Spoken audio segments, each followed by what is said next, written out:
Okay, here we go. Uh, let's see here. Shalom, everyone. I'm Brother Doug, as always, with my mom, Sister Sharon. We have Brother Yahusha with us, and Brother Dennis and Sister Shoshana. So today we're going to be doing our normal Sabbath day study, and we're going to be going to 1 Samuel chapter 12. And I'll be starting us off. What I'm going to try to do here is do a compare view like I usually do. Excuse me. Um, let's see here. So 1 Samuel 12. And Samuel said to all Yashua, behold, I have listened to your voice and all the things that you have said to me. I have set a king over you. So last time, if you remember, last Shabbat, we were reading about how King Shaul was already chosen here. So here we go. All right. So here we go. And behold, now the king goes before you, and I have grown old and shall rest. Look, my sons are among you. I have gone out before you from my youth to this day. Behold, I answer against, behold, am I answer against me before Yahuwah and before his anointed, whose calf have I taken, or whose donkey have I taken, or who among you have I oppressed, or from whose hand have I taken a bribe? And by the way, bribes in scripture also refer to receiving gifts. Sometimes it's called as much as a sandal. Bear witness against me. I will make restitution to you. And they said to Samuel, you have not injured us. You have not oppressed us. You have not afflicted us. You have not taken anything from anyone's hand.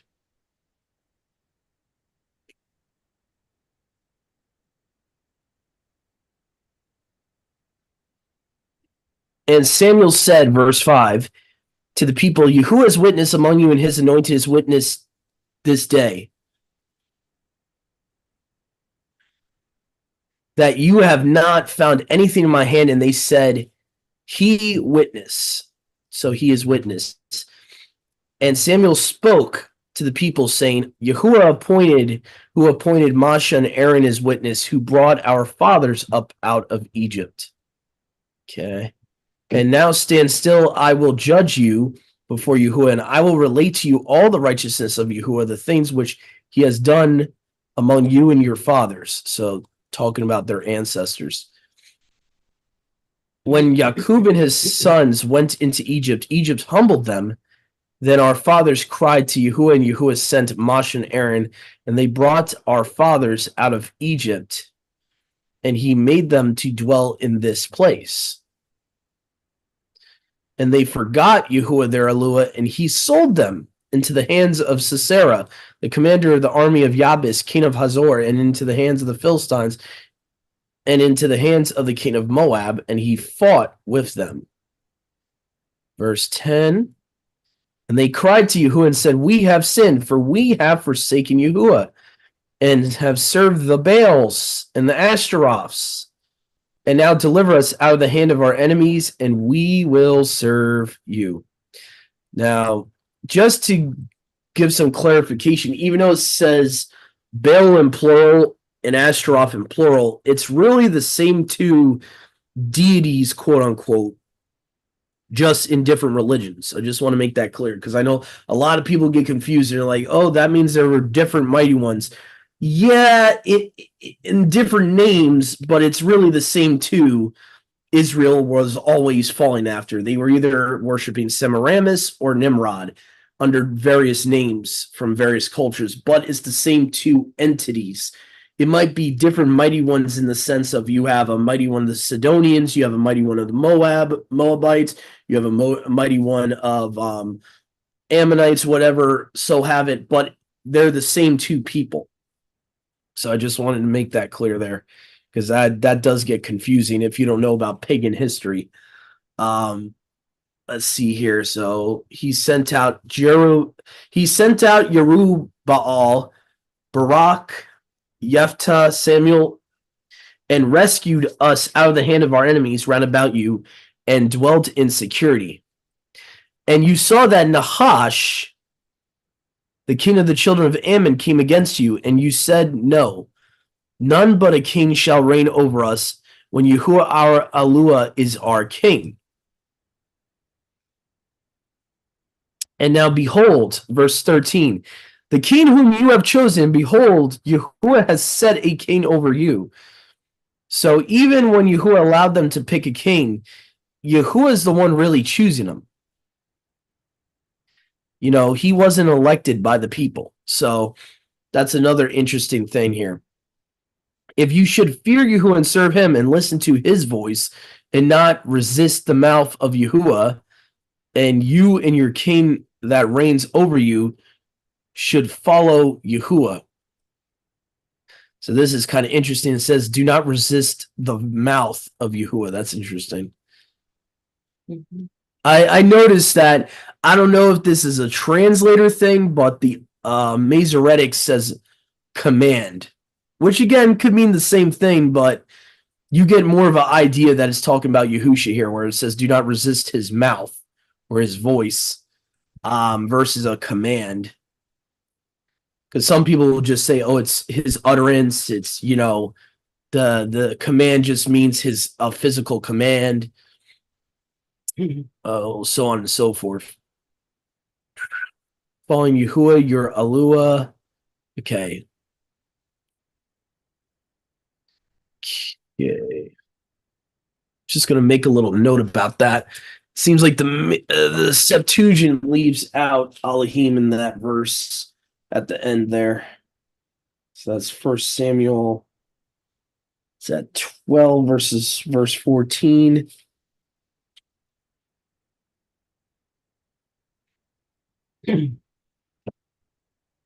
Right. So we're about to be at verse 15 here. But if you should not listen to the voice of Yahuwah, you should resist the mouth of Yahuwah.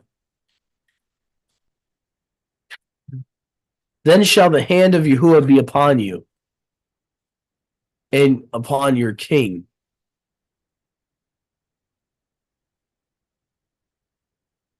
Okay. So that's a good note to take there, that when you resist Yahusha, his hand will be upon you. Interesting. 12 verse 15.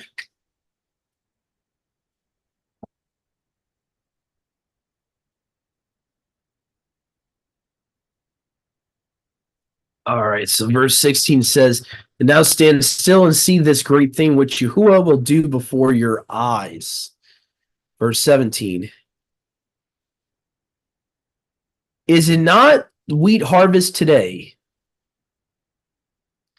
I will call upon Yahuwah, he shall send thunder, rain now, and see that your wickedness is great, which you have done before Yahuwah, having asked for yourselves a king. So again, Samuel reminds them that it was a wicked thing for them to ask for a king like the nations. And Samuel called upon Yahuwah, and Yahuwah sent thunders and rain in the day. All the people feared greatly Yahuwah and Samuel. Interesting. It's kind of interesting there that the Vulgate leaves that out. That's interesting. Huh.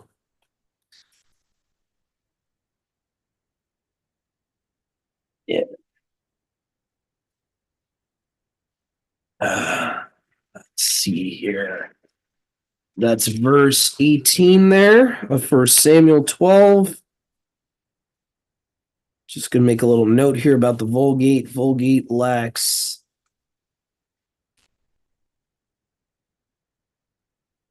all the people feared greatly.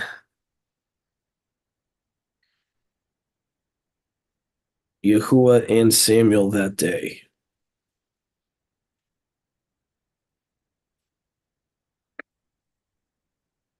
Yeah, what's extremely weird is the Vulgate leaves it out, but then the Masoretic has it as well. So that's just a head scratcher there. That really doesn't make any sense, but okay. All right. And all the people said to Samuel, pray for your servants to Yahuwah your Eluah. Let us not die, for we have added to all our sins this lawlessness in asking for us a king. Okay.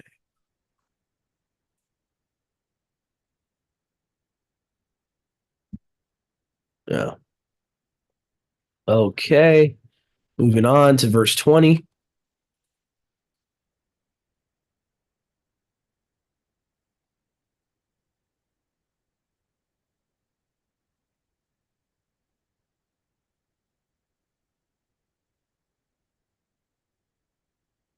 Samuel said to the people, fear not, you have indeed done all this wickedness.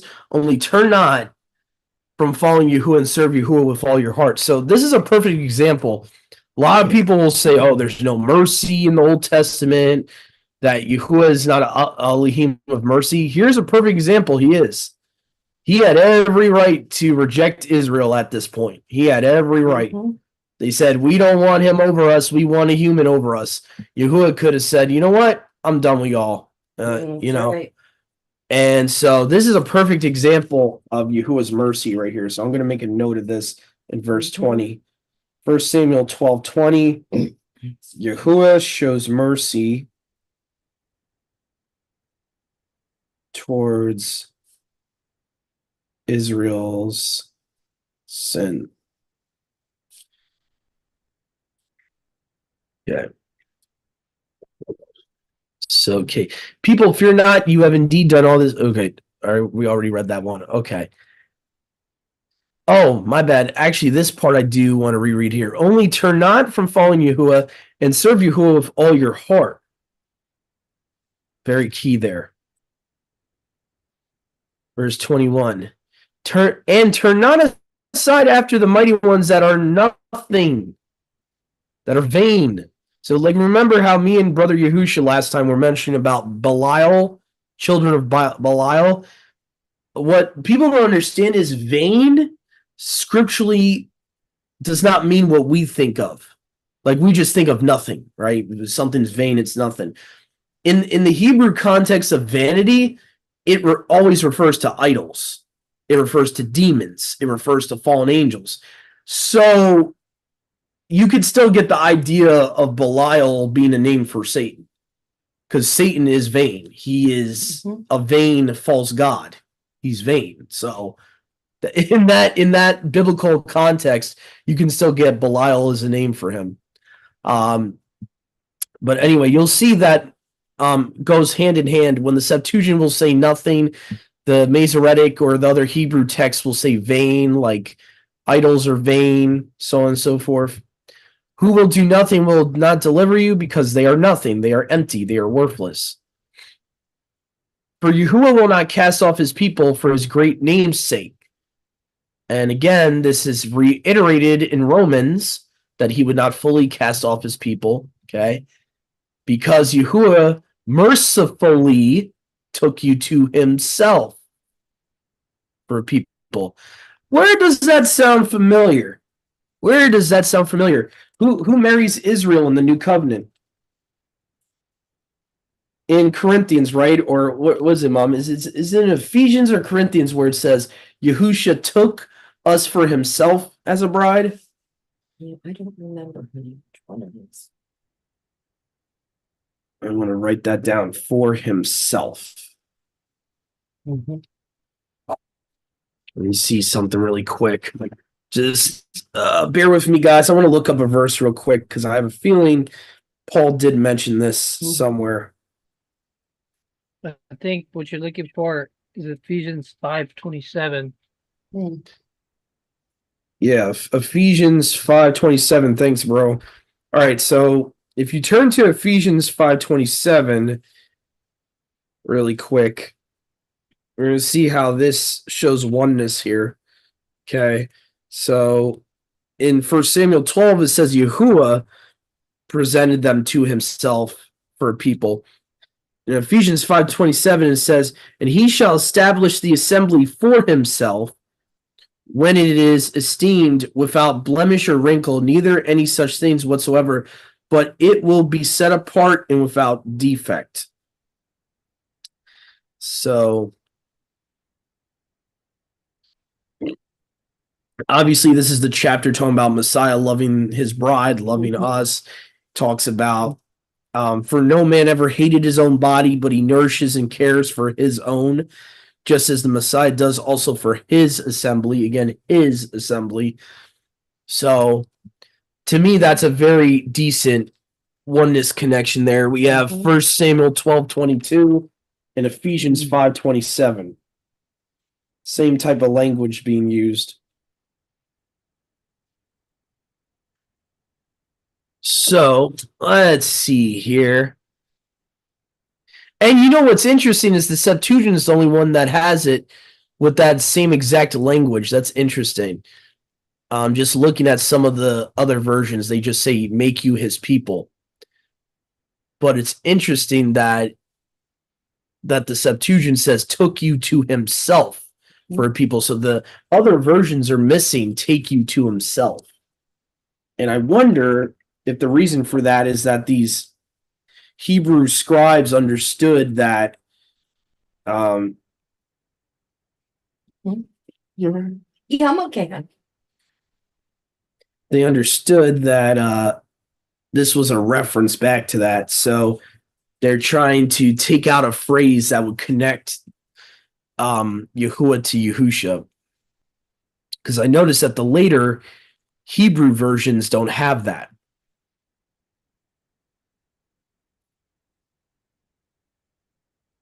Yeah. If you see what I'm saying, bro, like take you to himself is like not in the other versions. The Vulgate just says sworn to make you his people. Masoretic just says make you his people. There's no take you to himself.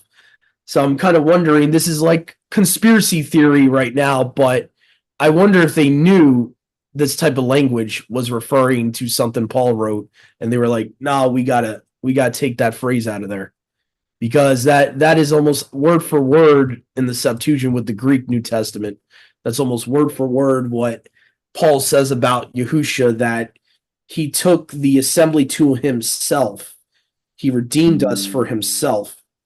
And all that. So, and I think there's another verse. Ephesians 5:27 was what I was looking for, but I think there's another one that says he redeemed us for himself.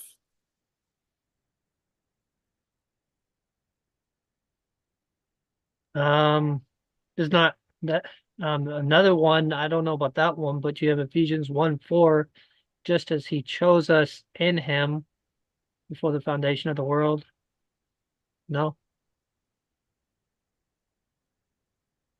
Yeah.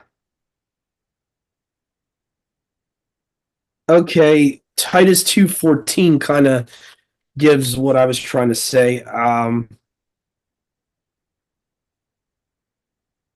Okay, never mind. Yeah, actually, no. Yeah, I would add Titus 2:14 here.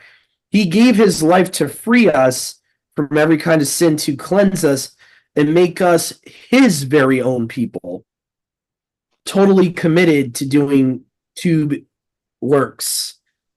So Titus 2:14 is another one. So I find it weird that the Septuagint's the only version that has that phrase there in that verse. And I kind of wonder if there's a conspiracy there. I kind of wonder. But anyway, there's multiple, as we were speaking, there's multiple verses that point this out as it's not a coincidence the same language is being used there. Verse 23, and far be it from me to sin against Yahuwah in ceasing to pray for you, but I will serve Yahuwah and show you the tube and right way. So, yeah.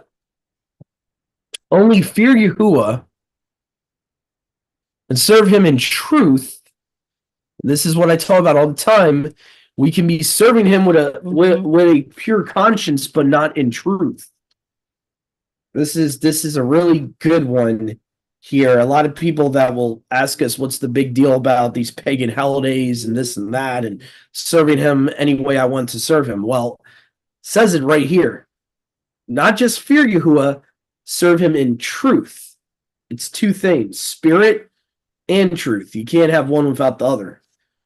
So that's why Yahushua says what he says in John 4, verse 24. Serve him in truth. Because again, there's an old saying, you can be genuine and genuinely wrong.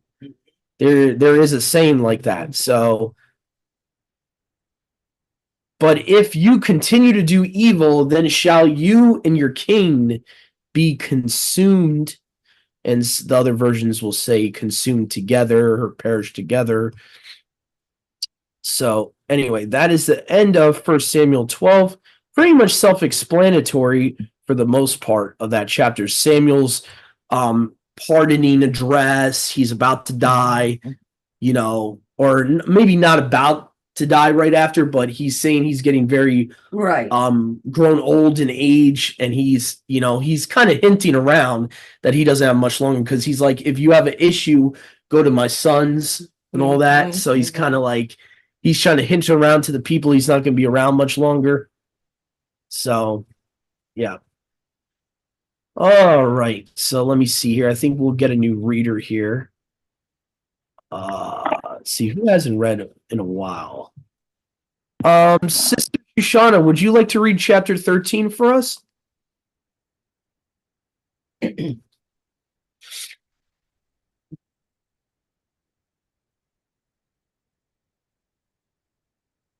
Sue, you there? Or maybe not? I'm sorry, I was muted. Oh, okay. I was wondering if you wanted to read the next chapter for us. Sure. Where are we? 1 Samuel 13. Oh, okay. Just gotta turn the light on so I can see. Yeah, that always helps. Yes, it does. All right. Always helps. Got it.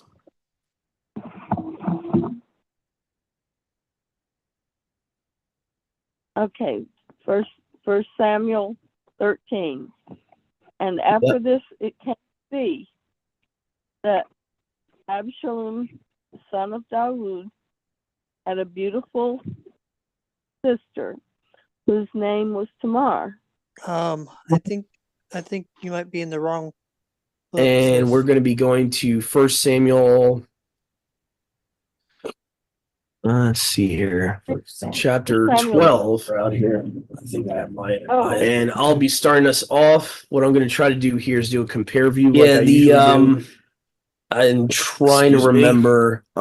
What's I think- going on here? Let's see here. First Kings, I think. So 1 Samuel 12. If you're reading from a Septuagint, and Samuel said Hey, to all Doug, I Yashua, think you behold, I have listened to your something going voice and all on the in the things that you have background. said to me. I have said a okay, king hold over on. you. So last time, if you remember, All right. last I Shabbat, was- we I were was reading trying to see about if she was how, having trouble, King Shaul finding was where she chosen was, here, if she's so reading from the This- would be First Kings. Yeah, I I'm think- actually reading from the scriptures in Oh, First okay. Samuel. Mm, Actually, no, I think it's Second Samuel. That's what okay. it was. That's what it was. Alright. Yeah. Oh, okay. I couldn't read the little number. Yeah.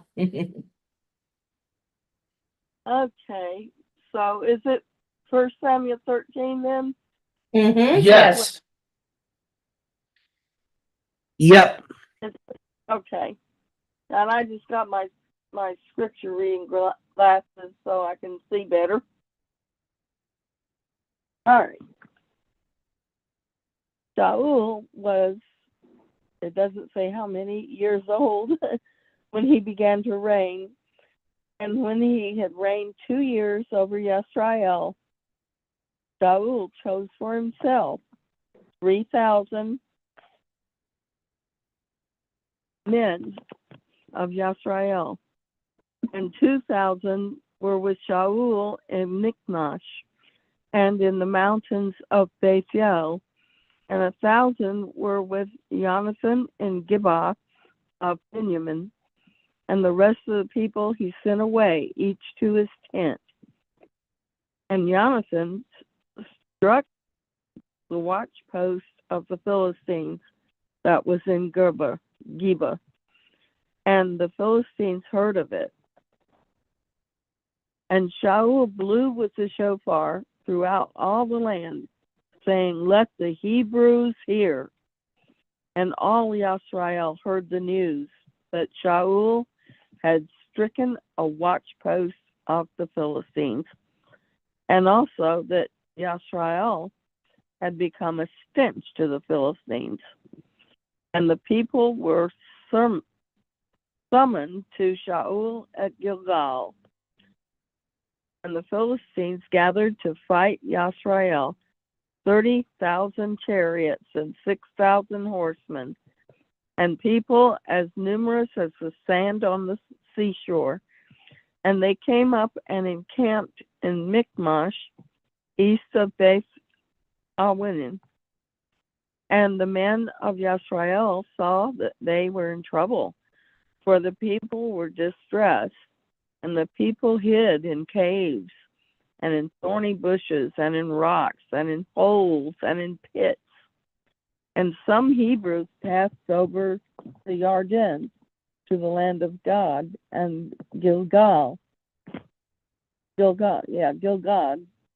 But Shaul was still in Gilgal, and all the people followed him trembling. And he waited for 7 days, according to the appointment with Samuel. But Samuel did not come to Gilgal, and the people were scattered from him. And Shaul said, "Bring an ascending offering and peace offerings here to me." And he offered the ascending offering. And it came to be, as he had finished offering the ascending offering, look, Samuel came, and Shaul went out to meet him, to Baruch him. People. So I just wanted to make that clear there, because that does get confusing if you don't know about pagan history. Let's see here. So he sent out Yerubbaal, Barak, Jephthah, Samuel, and rescued us out of the hand of our enemies round about I you, don't know if we and lost her, 'cause dwelt that's in not the end of the security. chapter. And you saw that We Nahash, were about like the king of the verse children of 11. Ammon, came against you, and you said, "No, Samuel said, "What happened?" none but a king shall Hey, reign over what? us You're when Yahuwah our something Alua keeps is going our off king." in the background, like the whatever something. And now keeps- behold, verse 13, the king whom you have chosen, behold, Yahuwah has I set just a king literally over you. unmuted myself. So even So I when don't know Yahuwah what allowed that them could to have pick a been because king, I had myself muted. Yahuwah is the one like, really choosing them. yeah, for- the You know, he wasn't whatever you're elected by the recording- people. You recorded So earlier is playing. that's another interesting thing here. Huh. Oh, If you should fear I didn't Yahuwah even and serve see him that. and listen to his voice and That is not strange. resist the mouth of Yahuwah and you and your Really? king that Huh. reigns over you. Yeah, that shouldn't even be coming through because I have my microphone in. Usually that blocks out any type of. That's weird. Okay. That's weird. All right. Thanks for letting me know. I didn't even hear anything from our side. Yeah, it's like two of you talking, and it's just like, it's like hurting my head, man. that's horrible. That's weird. 'Cause I Yeah, usually when it happens, I can hear it usually, but I guess because the microphone's connected, that it's blocking out the speaker from my end. So I wasn't even hearing that going on. Okay. All right. So let's see here. Verse 11. I think Sue left off at you said that's not the end of the chapter, Mom. You said there's No, more. uh-uh. Okay. Did you want me to finish reading? Yeah. that'd be- Yeah, go ahead. Okay, starting in verse 11. Then Samuel said, "What have you done?" And Shaul said, "Because I saw that the people were scattered from me, and that you did not come within the days appointed, and that the Philistines gathered at Michmash. So I said, the Philistines are going to come down on me at Gilgal, and I have not appeased, I have not appeased the face of Yahweh. So I felt compelled and offered an ascending offering. And Samuel said to Shaul, you have been foolish. You have not guarded the command of Yahweh your Elohim, which he commanded you. For now Yahweh would have established your reign over Yisrael forever. But now your reign is not going to stand. Yahweh shall seek for himself a man after his own heart, and Yahweh shall command him to be leader over his people, because you have not guarded what Yahweh commanded you. And Samuel rose and went up from Gilgal to Gibeah of Benjamin, and Shaul mustered the people who were present with him, about 600 men. And Shaul and Jonathan his son, and the people who were present with them, remained in Gibeah of Benjamin, while the Philistines camped at Michmash. And from the camp of the Philistines, raiders went out in 3 companies. The one company turned to the way that leads to Ophrah, to the land of Shaul, and another company turned toward the way of Baeth Horon, and another company turned toward the way of the border that overlooks the valley of Zeboim, toward the wilderness. Now no blacksmith could be found in all the land of Yisrael, for the Philistines said, lest the Hebrews make swords or spears. And all Yisrael went down to the Philistines, each one to sharpen his plowshare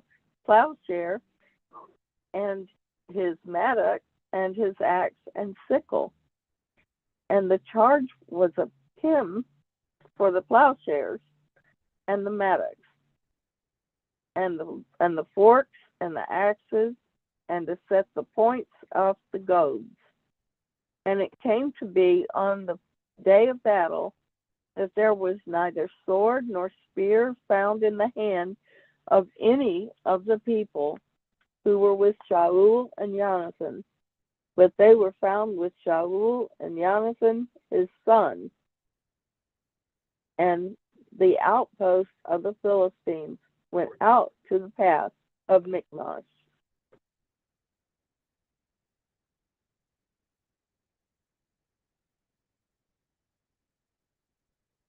I notice in chapter 13, the very first verse, it looks like something was erased there. Shaul was blank years old. I know. When I started reading it, I thought that was really strange because I said it's empty. Yeah. Mine's got 3 dots, and usually that means something was removed. Yeah, I've got 3 dots there too. So Let me Shaul was blankety blank years old.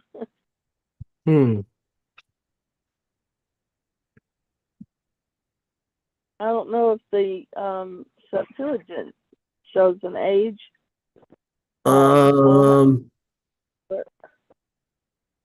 Yeah.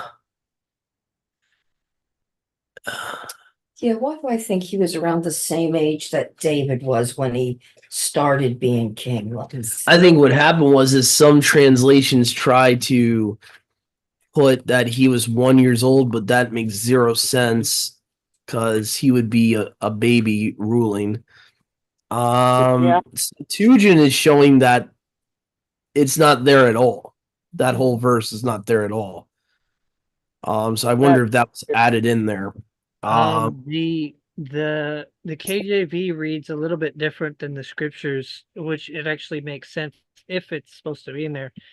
It says Shaul reigned 1 year, and when he had Yeah. reigned 2 years over Yasharal, so it seems to be a gap of time from the time he's anointed king to Mhm. to where it goes into verse 2. So verse 1, like it starts off, okay, he's reigned 1 year, and then it goes into after him reigning 2 years. Well, that doesn't make sense either, though. Never Mhm. I think that verse is supposed to be there. I don't think. Yeah. The, Okay, NIV, I got it. No. Yeah, but I don't. 30 years old when he became king, it says in the NIV. In the NIV.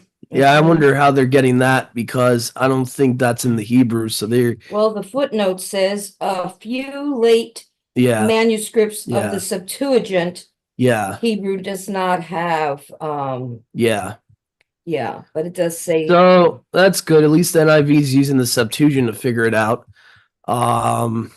I'm just trying to. I need to add. oh, it gives a reference in Acts too. Let me just, Probably it's a very late manuscript of the Septuagint they're getting Mhm. 30 years from, and that's why the other Septuagints don't have it. What's the Since- reference in Acts? oh no, I made a mistake with No. that. That's a different footnote. yeah, Sorry. there's multiple footnotes Yeah. on the bottom of Bibles, so you gotta be What careful. it says in full Yeah. is that he was 30 years old when he became king, and he Yeah. reigned over Israel 42 years. That makes sense. But now, what verse is that for, though? The beginning of 13. Really?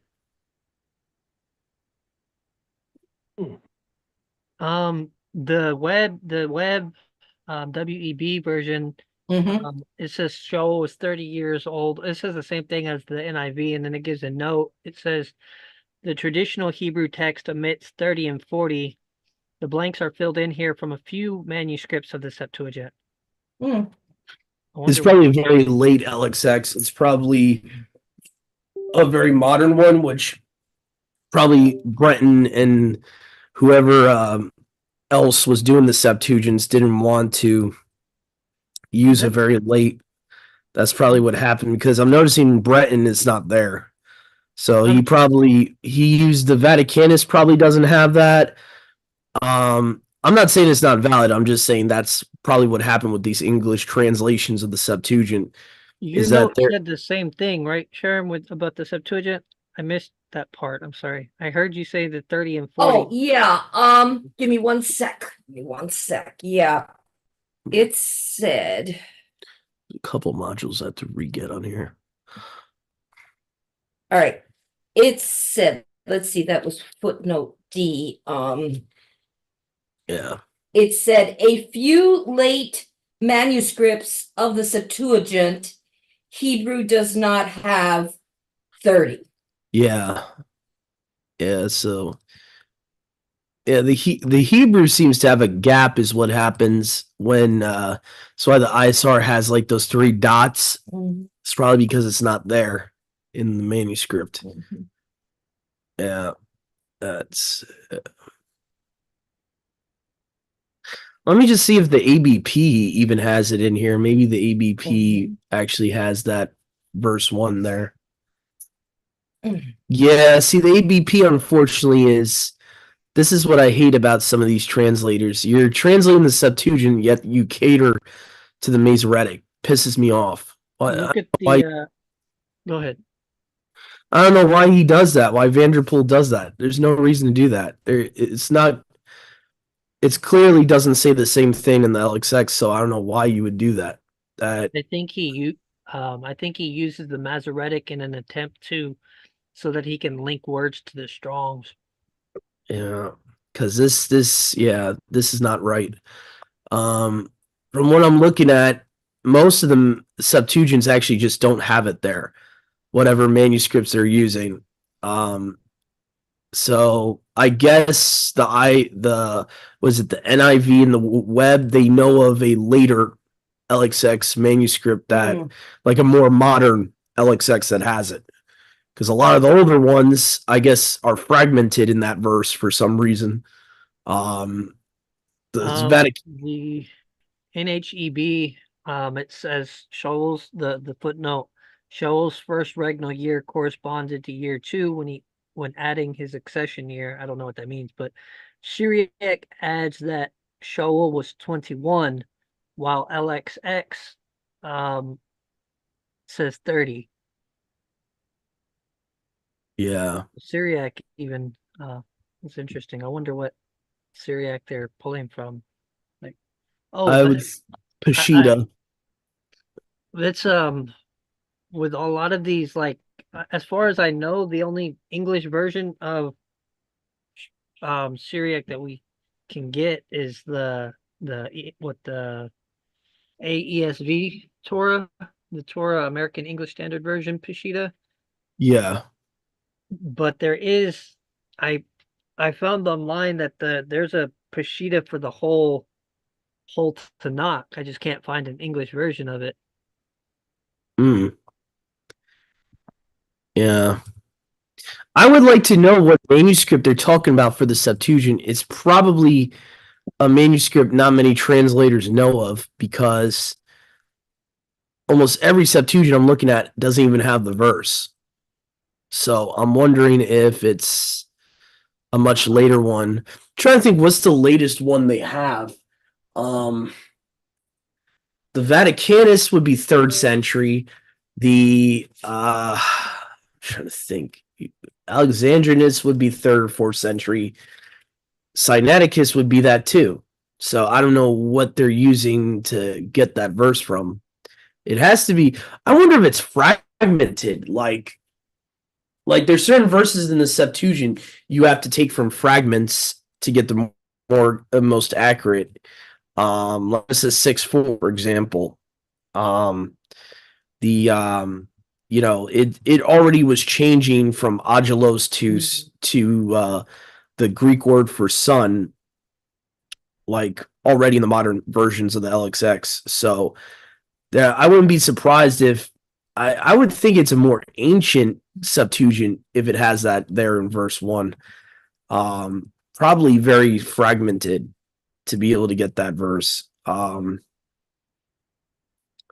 none of the modern ones have it. I'm looking at the LXXE Bretons, they don't have it. And he uses the Vaticanus, he doesn't have it. Complete Apostles Bible, I think, is the same thing. Text omitted. Let me try that. Maybe the Alexandrian one has it. I should look in my net, is what I should do. I should look in the actual physical net Septuagint I have and see if they have an answer about that. Because this is weird. Yeah, even the Alexandria Bible text omitted. So I wonder where they're getting it. What exact LXX family they're getting it from. It has to be one that's not that common. Whoever the NIV used, it can't be that common. It has to be from a manuscript that maybe not a lot of people have access to. That's the only thing I can think of. So, but I'm glad at least one of the LXXs does have it. That's actually very too that one of them do.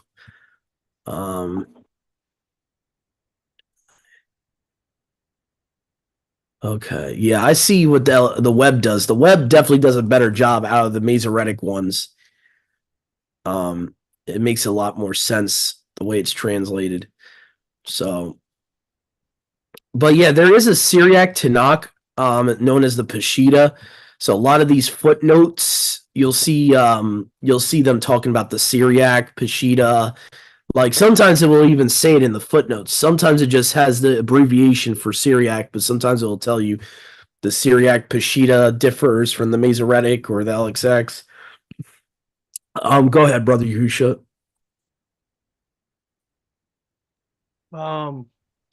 And moving in the part where he is Samuel says, if you had continued, or if you had obeyed, your kingdom would have continued, but now it's being stripped from you, it's taken from you. Leviticus 17 it makes complete sense as to why, he's being why this is being done to him.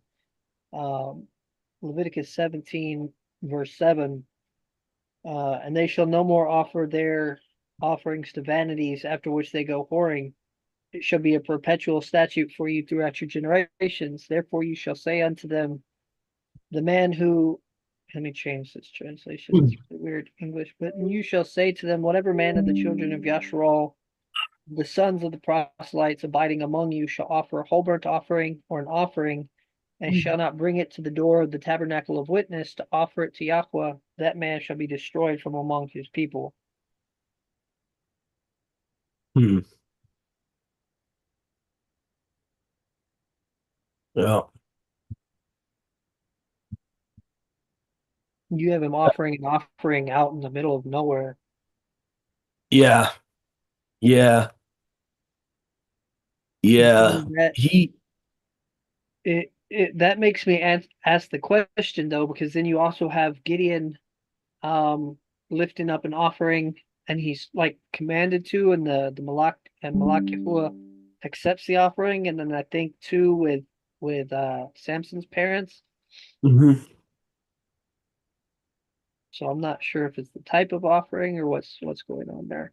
I think it's more or less, Mom, wasn't the whole context of the story that it was under the ban?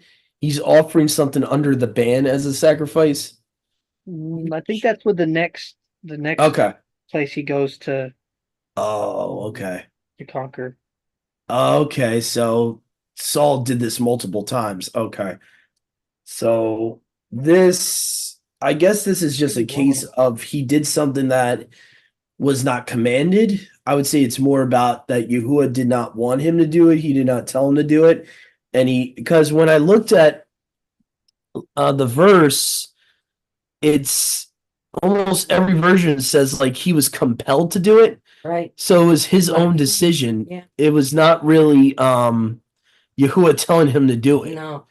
It was like some versions like the LXX will even say, I forced myself to do it when Samuel rebukes him. So it like completely had nothing to do with actual command that Yahuwah told him to do. In this case, He was trying to cover his butt. He Uh, lacked faith, yeah, and he was just trying to do Yeah. something yeah, to ensure, yeah. He got afraid in war, is I think what Mhm. happens. And actually, if that's the case, and you're getting afraid in war, you're actually supposed to not go to fight either. Mhm. If you look at like what Deuteronomy says That's about true. Yeah. going to war, it's like I think the command literally is anyone that's afraid, don't go out. Mhm. Get out of the army, don't go out. And all that. So I think there was multiple reasons that Yahuwah was displeased with Shaul here. Mhm. I would say that Coward Gideon. is the sin, is it not? Does he not What happened? consider Does not Yahuwah consider cowardice as like a sin? He doesn't- I guess there's a certain type of cowardice he considers sin. I don't think fear of itself he considers a sin, because it would make no sense in the Torah that he's telling everyone that's afraid stay out of war. Right. That would make no sense. If he thinks it's sin, then he would say, just get up and be a man and go to war. So I don't think fear of itself generally is a sin. I think the type of fear Yeah. can be sin. Like if you have so much cowardice in you that you're not able to do Yahuwah's word and you fear man over Yahuwah, that's sin. But I think there's like different types of fear in scripture, like where it talks about all the cowards, there shares the lake of fire. I think that is talking about fear to the point where you can't do Yahuwah's word. As far as war though, Yahuwah did give allowance. He did show mercy to people that were afraid of war, that just didn't have it in them to be soldiers. He said, you know what? I would rather you guys stay, because basically what happens is the story behind that command was that in Numbers 13, you had men that were afraid and they brought back a evil report. So to prevent that from happening in the future, Yahuwah gives an allowance and he says, listen, any of you guys afraid right now before you're going to war, don't go to war. Don't. You're Yeah. staying here. You're staying in the land. You're not going out to war. And so I think that kind of ties in with this story, if I'm not mistaken, Mom, right? Like they go to war against the Philistines and Saul gets all afraid and he thinks who is not with them. So out of fear, he acts and just does of his own volition Yeah. a sacrifice that was never warranted. Mhm. Go ahead, Brother Yahusha. I would say let's go look at the text and actually see when he gives the offering. Because I think that they had already won the battle when he gives the offering, but Oh, okay. I'm not 100% certain on that. Let me see. Um, What verse were we looking at here? Mom, do you remember what verse in the chapter where it starts talking about the offering? Oh, Oh no, you're right. You're right. Verse 6 to 8. They could not draw near the people, hid themselves in caves. So here you go with the fear that I was talking about. They're hiding themselves. Sheepfolds, rocks, ditches, and pits. And they that went over crossed the Jordan to the land of Gad and Gilead, and Shaul was still in Gilgal. And all the people followed after him in amazement. So they're already terrified. And continues 7 days for the appointed witness, as Samuel told him, and Samuel came not to Gilgal, and his people were dispersed from him. Shaul said, bring some victims here. So basically, it also seems like Shaul is doing this just to almost like unite his kingdom too. He's more worried about the people not following him anymore. So he's really worried about the office. He thinks that he's already, going to lose the people. You see what I'm saying? Because they scattered. Now he's doing the offering. So he's also in fear of, I still want to be king.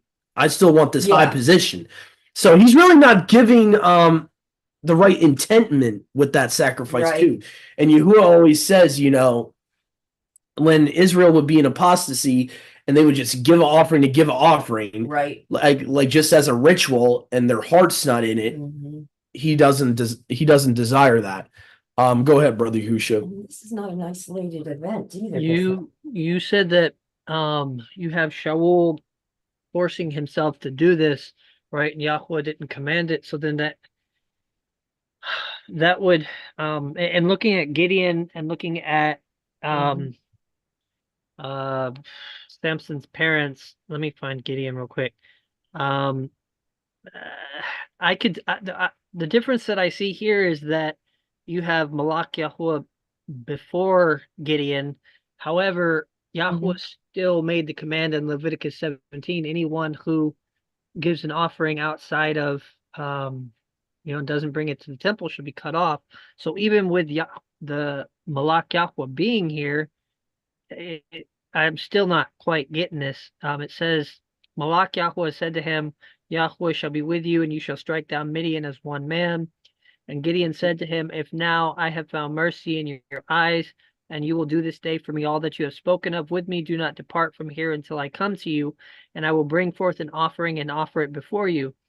And he said, I will remain until you return. And then Gideon went in, prepared a young goat, so on and so forth, offered it up. Malak Yahuwah accepted the offering. So even though Malak Yahuwah was there and Gideon said, let me offer this offering to you, I'm still not quite grasping that, because it's Yahweh still gave the command. Anyone that does this shall be cut off. So even within there, Yeah. What you got to realize too is the time period that Gideon was in. He's still in the time period of the judges, where there is no tabernacle, there is no temple. They were kind of doing what was ever right in their eyes, right? It says in the book of Judges. So even the righteous men in the book of Judges weren't perfect, or even as blameless, I should say, as the patriarchs were, because they kind of were. It was like a free for all, really. With I wouldn't even say they were really working in a full-fledged, organized Levitical system at that point. Mhm. Even though they were in a Levitical priesthood, there was no tabernacle, no temple. So Yahuwah could have just shown him mercy. That's what I would look at it as. Is I wouldn't look at, and I know you're not looking at it, or any of us is looking at it as a way, a license to give sacrifices in your backyard. But I would look at it as this is a area where Yahuwah met him where he was, and he was giving him mercy. He's not like saying to him, "Oh yeah, by the way, you're doing it the right way." He's like, I think that's why Gideon even says, like you referenced the verse that he says, "Show me mercy." I think that could even be included with the, him promising a offering. I think it could be that, like, Yahuwah realizes too that they don't have a place for Yahuwah to be. The temple didn't happen until David's time. So really, Includes Shaul's time. Shaul didn't have the temple either, but wouldn't Yeah. he Right. still have had the tabernacle? Because they had Yeah. the tabernacle since the wilderness time. Mhm. okay. Because it's weird. You don't see them ever using the tabernacle in the book of Judges. It's like a free for all. They're just, Yeah. they're doing whatever. They give sacrifices wherever in that book. And it's like, I think Yahuwah is just showing him some mercy because of how bad Israel got at that Yeah. time period. Yeah. It could have been Yahuwah just showing him extra mercy. And it's not like Gideon is even thinking in his mind that it's the right thing to do to not bring it to the tabernacle. I think he's hoping that Yahuwah would meet him where he was. But for some reason, they never used the tabernacle in that book. I don't know why. Interesting. I don't know if they became so apostate that they just Probably. didn't feel the need to do that. Probably. Well, And you could probably, I think possibly maybe the reason is that when they were in the wilderness, they were all together in one place. Mhm. In the book of Judges, they're all in their own yeah, lands allotted to them for the most part. Those that took land, those that you have in the book of the book right before in Yahusha, you have them all being given their appointed portions of land. Sharon? Or- Yeah, I would just like to say that something's coming to my mind. I remember this was very impactful when I was reading Judges a couple months ago. A big issue of what had happened to them was that the generation that was in the land with Joshua, and he gave the same basic speech at the end that Moshe had given to make sure you speak of the law, write it on the tops of your doorways, speak of it to your children every day. And I'm sorry, I'm getting emotional. And what happened was they dropped the ball.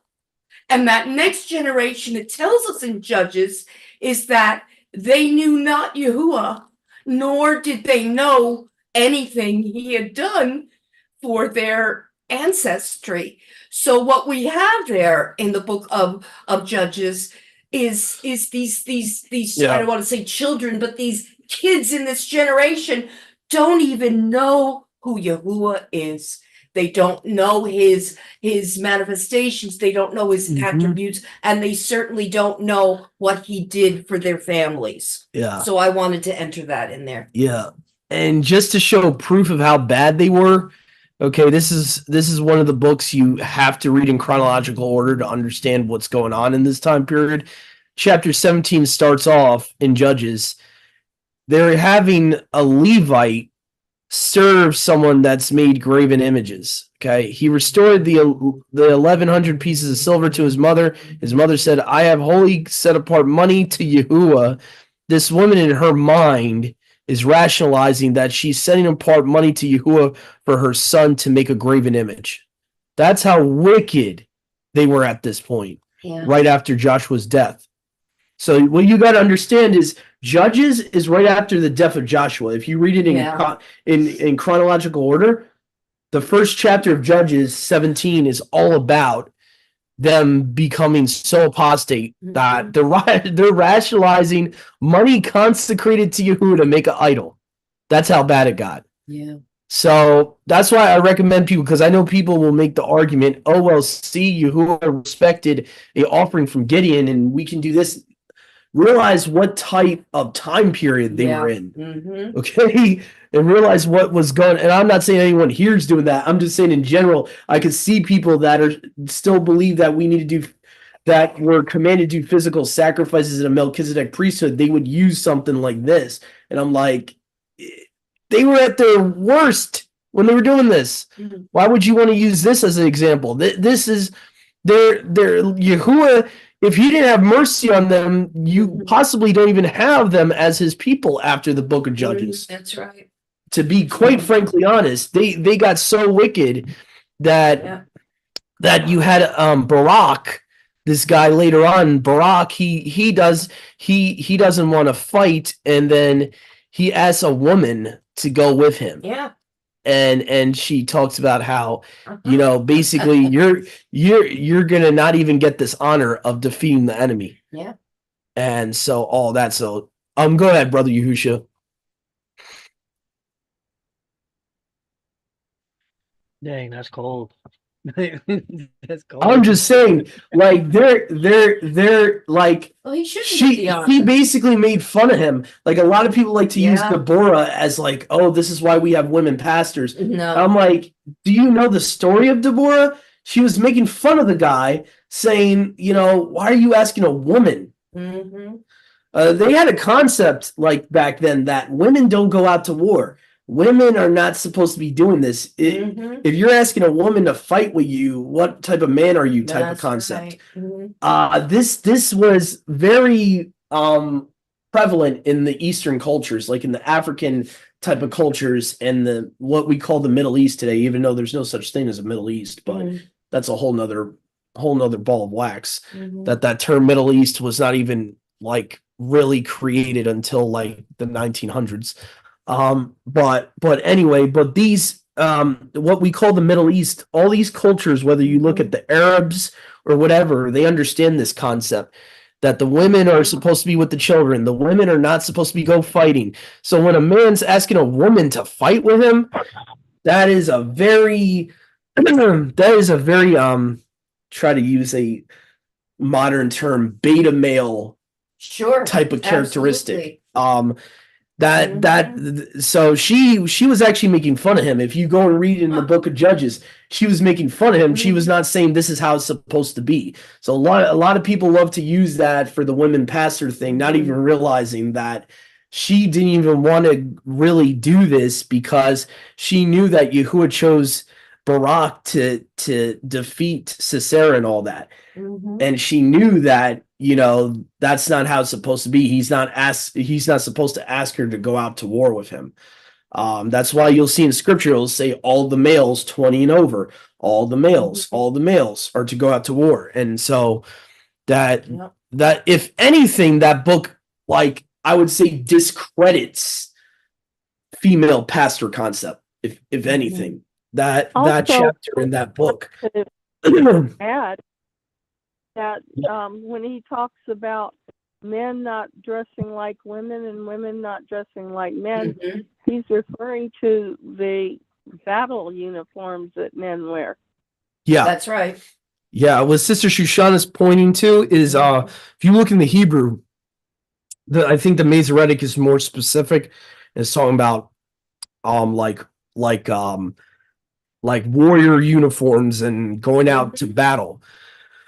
Either way you look at it, it's both talking about women not being like men. So Yeah. I could really use that verse for both. I personally believe it's for both. Mhm. I know there's people that will say that it's only talking about military uniform and it's not talking about that women can't use men's clothing. I would disagree with that Okay. interpretation. I would say it's both, because the Septuagint makes it more generalized in that verse. So I would Mhm. say it's both. Like anything that the whole purpose that verse is talking about is men are to be men, women are to be women. You shouldn't even have the appearance of wanting to be that other gender, because then you're crossing a line, you're crossing Yahuwah's purpose for how he created you. He created you. If he created you male, he created you to be a man. If he created you female, he created you to be a woman. That's the whole purpose. So like that's what this modern culture doesn't understand. And they constantly try to switch the roles, and they constantly try to make men effeminate and make women Mhm. too masculine. And that's the biggest problem in our world today. But anyway, going back to that, there's a lot of issues with the book of Judges, and I would never ever look at something from Judges and say that gives us the go ahead Yeah, to that's right. start, you know, That's right. building random altars, you know, somewhere Mhm. when the book of Judges was like, you know, Yeah. Israel was almost at their worst. Like if I was to compare the book of Judges to any other time period of Mhm. their history, Judges was almost on par Mhm. with Jeremiah 3. It was almost there. They were almost practically, you know, so wicked to the point that Yahuwah possibly contemplated starting over, because Mhm. really you only had a few righteous men and women Mhm. of Israel at that point, very few. And you know, Gideon had to like literally go up against all of Israel at that point, you know, and when he was chosen to take down the altars of Baal and all that. By this time, they already have altars of Baal, they're already full into Baal worship, and all that. So it's definitely not a good book to use if you're trying to use for the argument of, you know, trying to rationalize doing sacrifices in modern day. It's not a good book to use, because quite frankly there was a lot of stuff not established at that point. Yeah, they had the tabernacle, but like Brother Yahusha was messaging me here, everyone's spread out, so no one's even at the tabernacle, and it's very possible that the Levites were just as sinful as the rest of Israel. So them going into the tabernacle to do that stuff might have not been the good thing to do, because if there's idols around and stuff like that, that could be an issue too. So, but all you have to do is read Judges 17 and you can see how bad really they were at, you know, and that was just the start of the book of Judges. It gets worse and worse. So, but that's why to really understand why Gideon's doing that, you really got to understand what time period they're in. And it wasn't like that. Once they got, I would say, once you get to the time of really establishing the temple in Jerusalem and Yahuwah choosing Jerusalem at that point, it got a lot more structured, Yeah. and you really didn't see that anymore. So Yahuwah was kind of showing extra mercy in the Oh, time of definitely. Judges, because the Judges time period was so messed up, and it was really messed up sin wise. So that's just my personal Mhm. my personal opinion of why he respected Gideon's offering versus Yeah. Shaul's. And Shaul also was, his heart was not in it. I would Right, say Gideon's right. heart was in it, his wasn't. Shaul,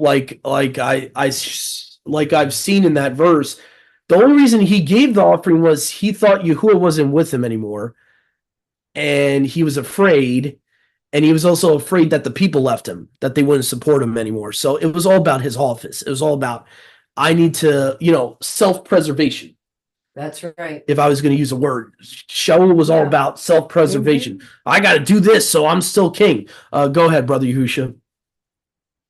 To your point on that, like I have to do this. Yahuwah has left me, so if I give him an offering, then he'll be good to me. Will you see Yeah. that same concept with Shaul when he was with his servant looking for the donkeys? The servant said, or I think Shaul said, we don't have anything to give to Samuel. When he went into the town, his servant said, there's a man in this town who can tell us where the donkeys are. And Samuel said, well, or Shaul said, we don't have anything to give him. So that whole mindset of, Yahweh is not going to act unless I give him something. Yeah. We see that pagan mindset again. Oh yeah, several times with him. Yeah. Yeah, he's almost like trying to bargain with Yahuwah like you would make a Mhm. bargain with the devil, like type of mindset. Like he's trying to buy Yahuwah's favor. You can't really do that. And Israel did that as a whole later on in the book of Isaiah, Jeremiah. They got so bad where everyone was acting like that. And that's why Yahuwah was like, stop with your new moons, stop with your Sabbaths. Yeah. I don't want to smell your whole burnt offerings, and to paraphrase, because your lifestyle sucks and you're sinning constantly. And what's the point of giving me an offering when you don't do what I tell you to do? And that was the whole context of Isaiah 1, of all these places where Yahuwah talks about he didn't want their Sabbaths anymore. He didn't want their new moons. He didn't want their offerings. It's not that he didn't like those things. It's that the intent, it wasn't in their heart to really give it to him, out of purely out of their heart. They were trying to bargain with him. They were trying to, go through the motions and do this That's and right. that. And, like I always compare it to how certain like Christians will just go to church once a week and then live the whole week in That's sin. right. That's right. It's the same concept. Even though they're not in covenant with Yahuwah, it's kind of the same concept. Yeah, it's the same Of concept. what Israel was doing. They would live how they wanted to live 5-6 days out of the week, Mhm. and then once a week do the Sabbath, Mhm. once a month do the new moons, just out of habit.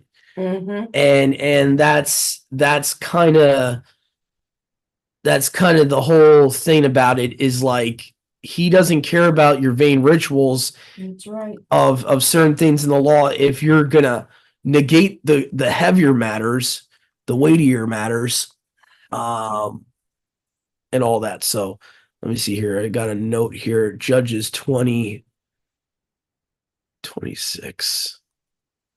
Let me scale down here. See, Judges 20:26. As a result, all the sons of Israel went to the house of Elua, and sitting down, they wept before Yahuwah, and they fasted that day until evening, and they offered to him holocausts and victims of peace offerings. Now, what's interesting is chapter 20, that would have been like you're already 4 chapters into the book of Judges. So this, I guess, almost would be in as a result of what they've been doing up until that point. So that's kind of interesting. So because if I remember correctly, chronologically from the scrolls, Judges 17 to 21 are the first 4 chapters. And then you go to chapter 1, to the rest. So that's where people get confused, is Judges is out of order. So basically the last 4 chapters are supposed to be the first 4 chronologically. And then you have, the other 16 chapters after that. So that's where it gets confusing for people. But yeah, that's a good verse. Actually, Judges 20:26. It shows that they felt a necessity to go to the tabernacle to give offerings 4 chapters later. So that's a good argument here for actually us that do believe that as a general rule, Yahuwah commanded them to have to go to the house he put his name on to offer offerings. And I do think somewhere in the book of Judges it talks about they did what was right in their own eyes in those days. I would like to find that verse just to show you guys proof of what I'm talking about. No, that verse was added in. These days were the days of the judges. Everyone did what was right in their own eyes. I know this is a verse in Judges. Judges 21:25. So literally the next chapter. Literally the next, or no, it would be the previous chapter. 17 to 21 would be the Yeah, no, it is the next chapter. I'm always getting confused with this dang book because they screw up with the chapter numbers. Right. I'm always getting confused with this dang book. Okay, so yeah, so the last of the first 4 chapters, it mentions all the way at the end in 21, it mentions in those days there was no king in Israel. Everyone did what was right in their own eyes. So to our point again, huge difference between the days of Judges and Saul's time period. Saul was supposed to be their king, number one. And as far as I can tell, in the days of Saul and them, they were going to Yahuwah's house to do offerings like consistently. So it was a huge difference. Matter of fact, I think Eli was the guy, Mom. Was it Eli who had those sons, those Mhm. priest sons that screwed Mhm. up and Yeah. they were not giving the fat. They were trying to take the meat off of the altar before the fat was burned. Go ahead, Brother Yahusha.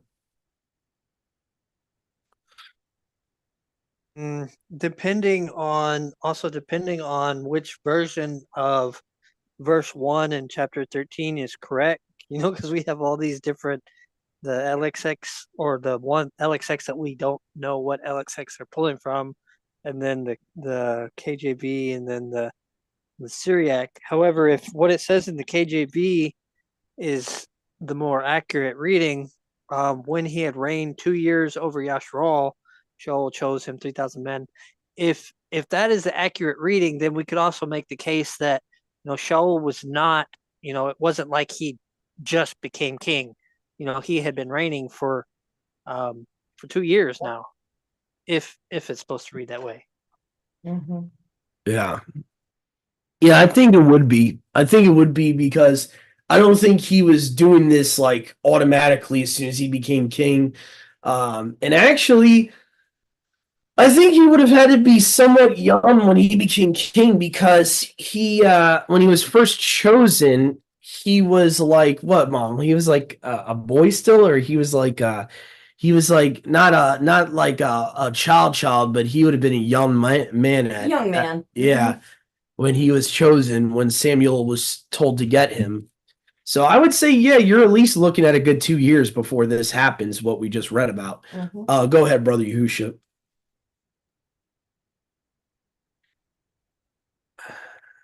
So let me see here.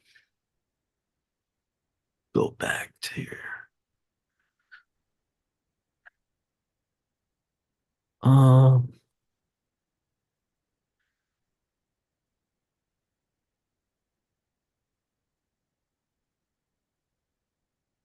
Brother, did you want to say something or? Oh yeah, sorry, I unmuted on the program, but I had my mic, my actual mic muted. So I guess that also too depends on which translation you're reading, because if you look at the NIV and then the web, it says he was 30, rather than it saying that he had already reigned for 2 years. It says something completely different. It talks about his age. It says he was 30 years old when he became king. But that's if that's accurate, then that's still pretty young. Yeah, and I kind of question the 30 years old thing. I would like to look up chronologically if that's even accurate because he would have been picked like a little whiles before that even happened. So I would think he became king a little bit before that, but I could be wrong. Maybe. Because I remember the prior chapters were talking about when Samuel picked him, and he was definitely younger than 30 Yeah. when he was taking care of his dad's sheep Donkeys. and his Does donkeys. it actually give his does it give his age though in the earlier chapters? I don't remember. It Yeah, does or it I doesn't. would have to go back, but it seems like just from Gives a what description of him though. it gives a description of him, and it just sounds like he would be younger than that. Yeah, it does. Unless our aging process is a lot different than theirs. I mean, that's given that we're aging a lot quicker than we're supposed to, but Yeah. they're Well, I guess it's just- if I was to shave off my beard and trim my hair down, like honestly, I think I would look like 25. So Yeah. Yeah. I think way back then they'd probably look a lot younger, being Yeah. yeah. Yeah, that's a good point. Very good Mhm. point. All right, so I think we we extrapolated that chapter to death. I think we can move on. Not try to not I don't think there's any more than we can really expound on from there. Let me see here. So we're at chapter 14. Mom, would you oh no, you read before, right? No, I didn't. You No. didn't get to read. No. Okay, go ahead. Okay, sure. Okay. All right, Saul fights the Philistines. Saul lived for 1 year and then became king. And when he had reigned for 2 years over Israel, Saul chose 3,000 men of Israel. 2,000 were with Saul in Michmash and the hill country of Bethel, and 1,000 were with Jonathan in the Gibeah of Benjamin. The rest of the people he sent home, every man to his tent. Jonathan defeated the garrison of the Philistines that was at Geba. I noticed that my version says garrisons all the time, and I just looked that up real quickly. It's a stronghold, a strong place where the armies were kept. So I had to look that up for myself because I wanted to know exactly what the meaning was.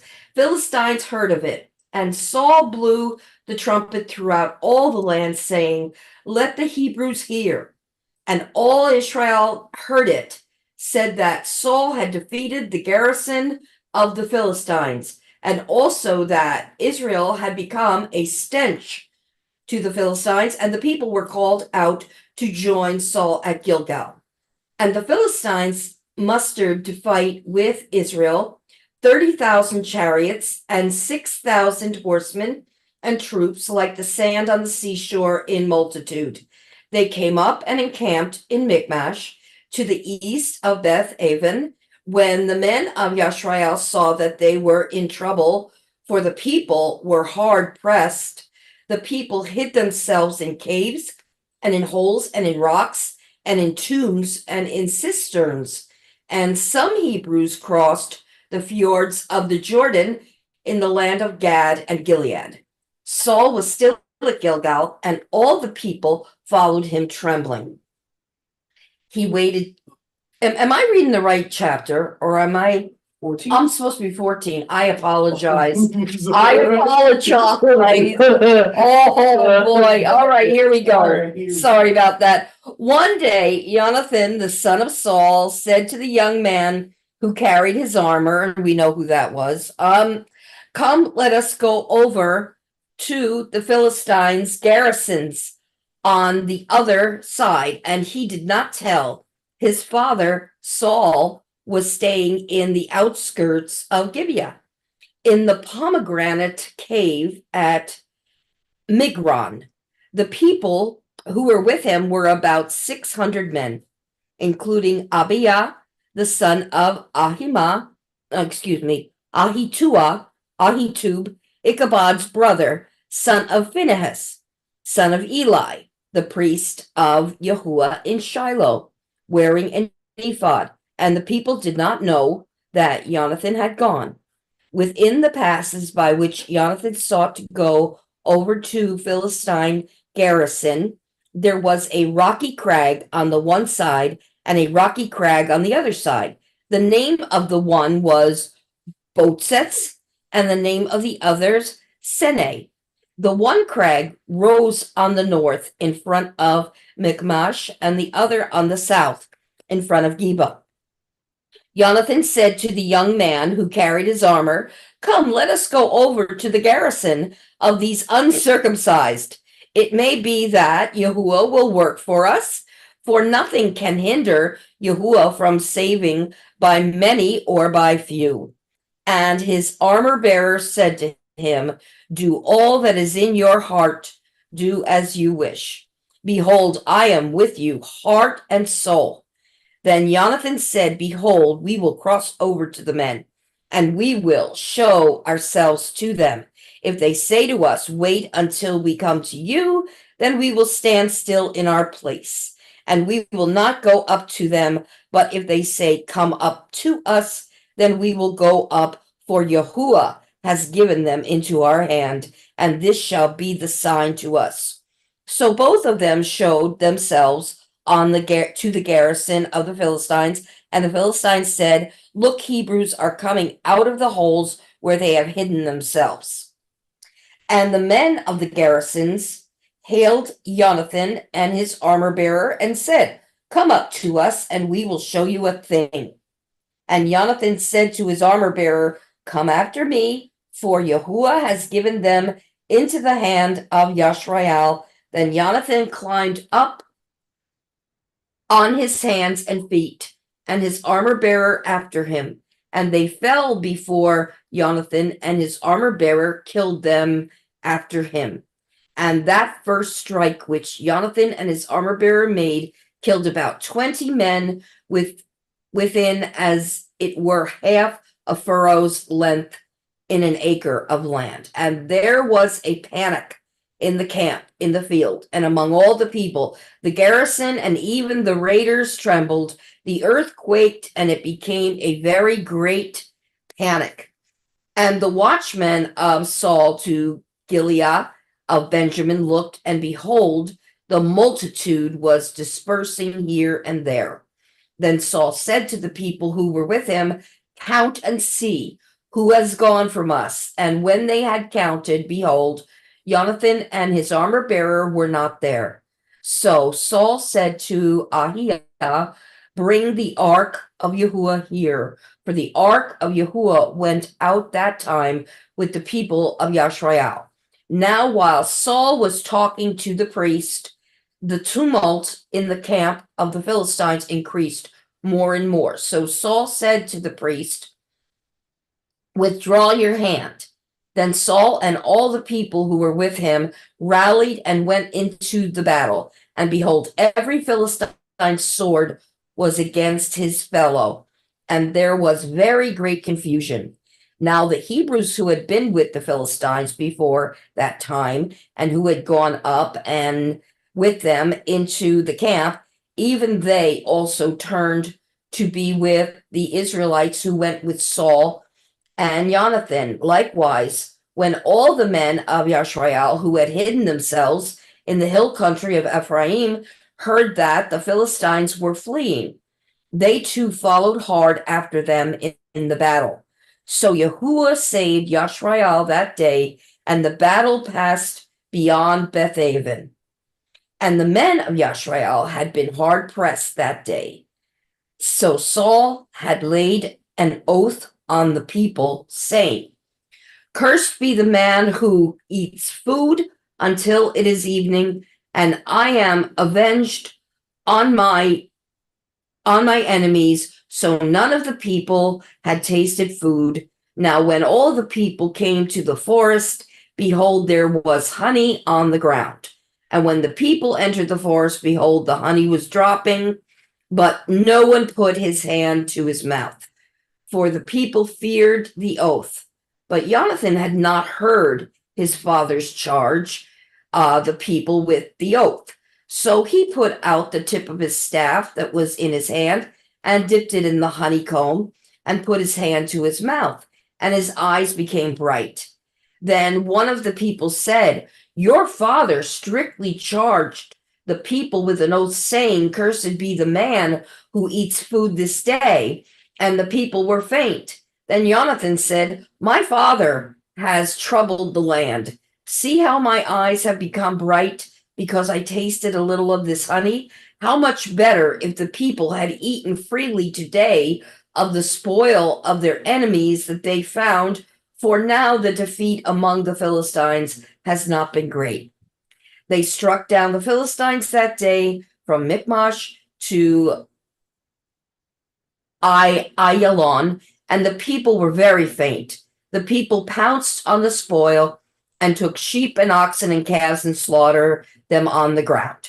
And the people ate them with the blood. Then they told Saul, Behold, the people are sinning against Yahuwah by eating with the blood. And he said, You have dealt treacherously. Roll a great stone to me here. And Saul said, Disperse yourselves among the people and say to them, Let every man bring his ox or his sheep and slaughter them here and eat, and do not sin against Yahuwah by eating with the blood. So every one of the people brought his ox with him that night, and they slaughtered them there. And Saul built an altar to Yahuwah. It was the first altar that he built to Yahuwah. Then Saul said, "Let us go down after the Philistines by night and plunder them until the morning light. Let us not leave a man of them." And they said, "Do whatever seems good to you." But the priest said, "Let us draw near to Yahuwah here." And Saul inquired of Yahuwah, "Shall I go down after the Philistines? Will you give them into the hand of Yashrael?" But he did not answer him that day. And Saul said, "Come here, all you leaders of the people, and know and see how this sin has arisen today. For as Yahuwah lives, who saves Yashrael, though it be in Jonathan my son, he shall surely die." But there was not a man among all the people who answered him. Then he said to all Yashrael, "You shall be on one side, and I and Jonathan my son will be on the other side." And the people said to Saul, "Do what seems good to you." Therefore Saul said, "O Yahuwah, Almighty of Yashrael, who have you not answered your servant this day? If this guilt is in me or in Jonathan my son, O Yahuwah, Almighty of Yashrael, give Urim. But if this guilt is in your people, Yashrael, give Thummim." And Jonathan and Saul were taken, but the people escaped. Then Saul said, "Cast the lot between me and my son Jonathan," and Jonathan was taken. Then Saul said to Jonathan, "Tell me what you have done." And Jonathan told him, "I tasted a little honey with the tip of my staff that was in my hand. Here I am, I will die." And Saul said, "Yahuwah do so to me and more also. You shall surely die, Jonathan."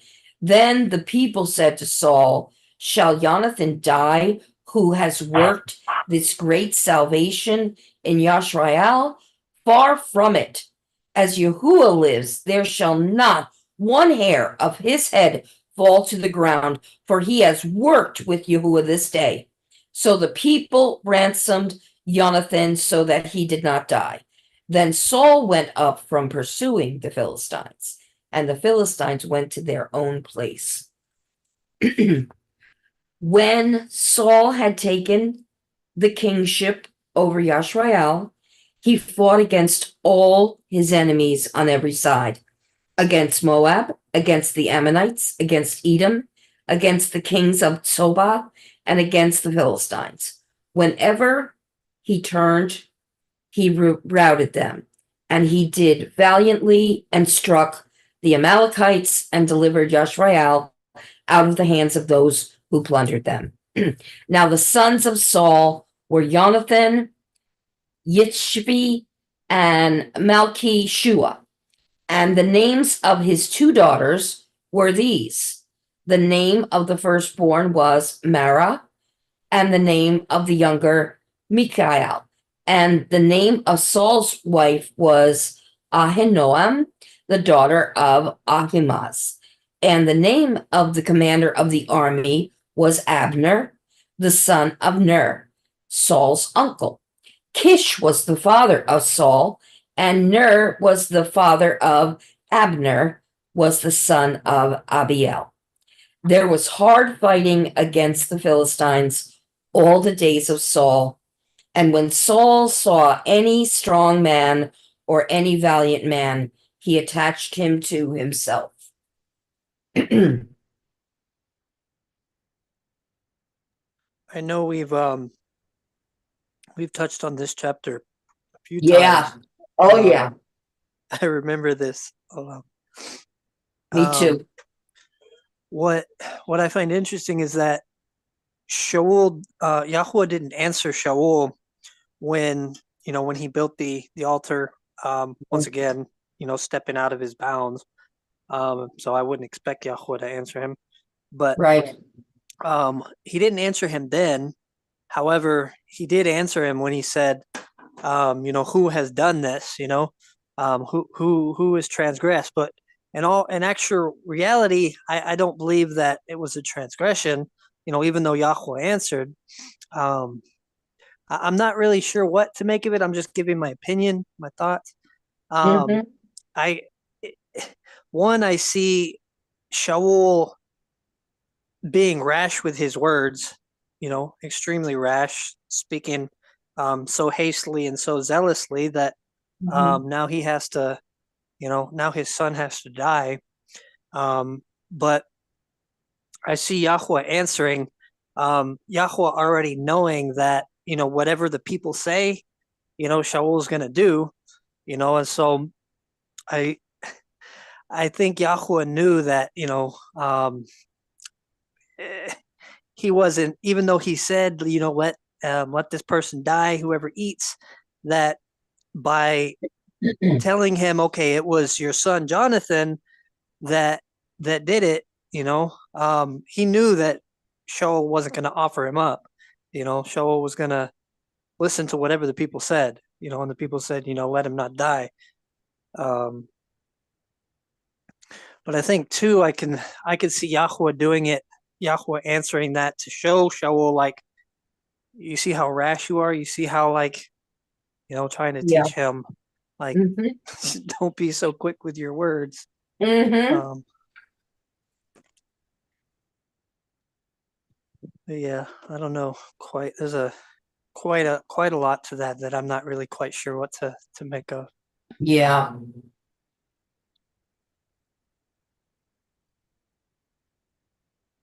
One thing that's interesting is the people weren't afraid to step up to Saul.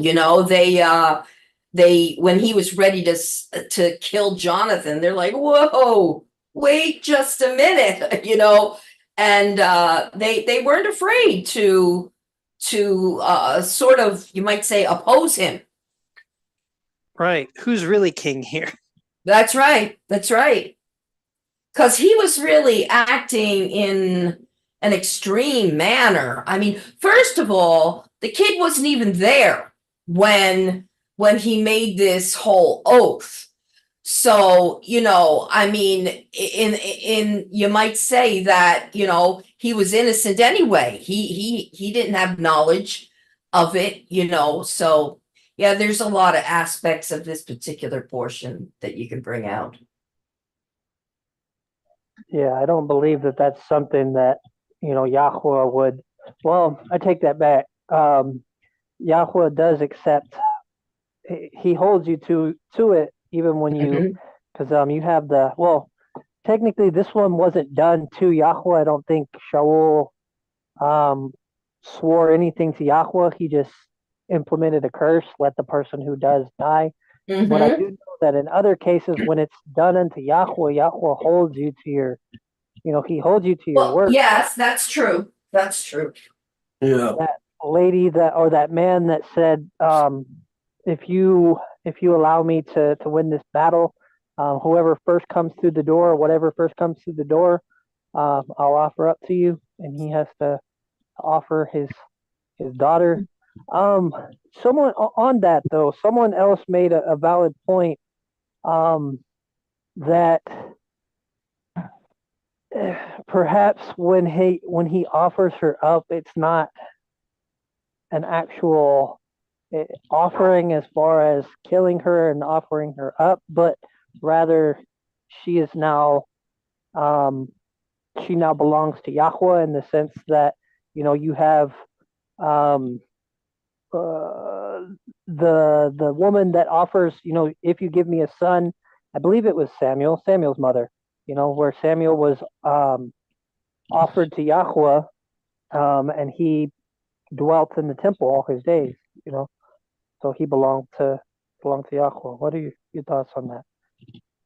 That the woman wasn't actually killed, but that she was just, you see that woman in the renewed covenant where it says she was in the temple day and night.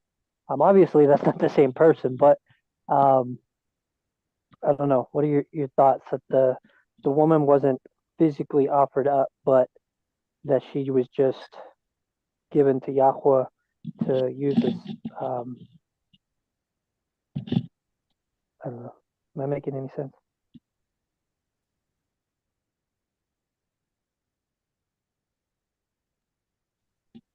Did we lose you, Doug?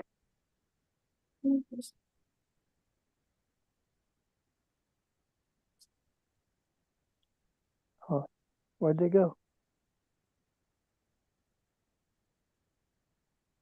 Anybody else there?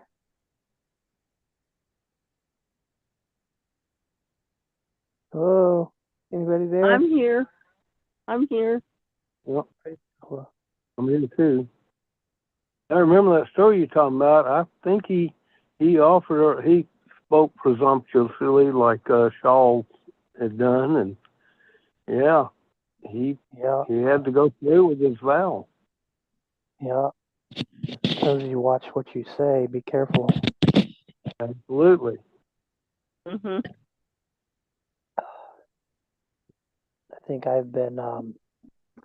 I think in the moment you can be really zealous, and you can. I think emotion, can hype you up and cause you to say things that you really can't keep, but you think you can in the moment. Hmm. I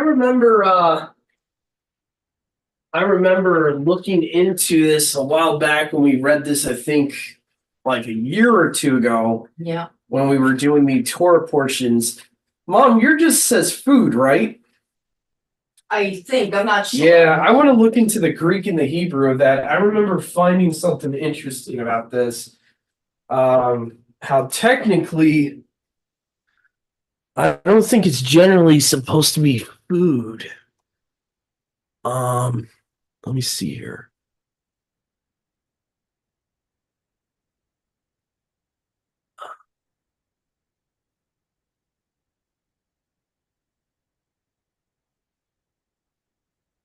Let me try to see where.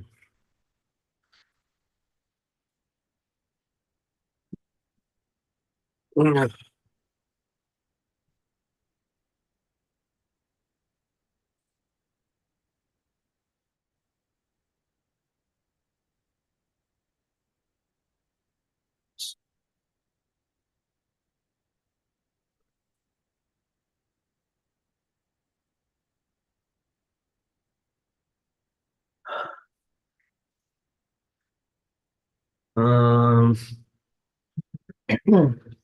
where does it start talking about the oath of Saul? What verse is it? So I'm trying to look and see what word they're using as food.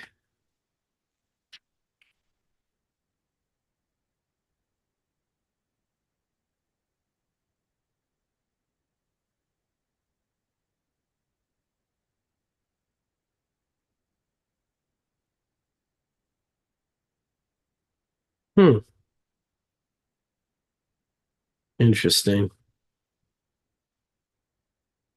Trying to see here. Trespassing.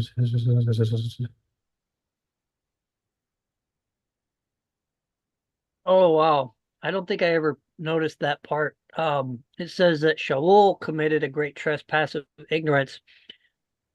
So he was the one that sinned, but later on he's asking Yahweh who is the one that sinned, if it be my son Jonathan. So in all reality, this is showing you that Jonathan didn't sin. It was Shaul was the one that sinned by Yeah, this is why I don't like modern translations. Food is a very bad translation of that word. And it looks like it's talking about specific food that he cursed them not to eat. A lot of the older translations will say bread. Let's see here. What's the verse I'm looking at here? So looking at 24. So 14 verse 24. I remember, I think this is the same word used in Daniel in the Septuagint Mm-hmm. for grain or vegetables. So it can't be understood as food in general because I think it's a specific word that's being used here. I think with that though, then my question would be, why do you have the men, because he's eating honey. Honey doesn't Yeah. fall under the line of bread. So why do you have his men saying like your father said this when they see him eating honey, and then Shaul saying he has to die when he ate honey? Because the men, if it was just bread, the men heard what Shaul said, and Shaul knows what he said. Yeah. Because the only definition the LXX gives for this word, artos, is bread. Like Um, that's I don't know. It just doesn't quite yeah. resonate with the rest of the chapter though. And let's see if the Hebrew agrees. Let me see here. So food.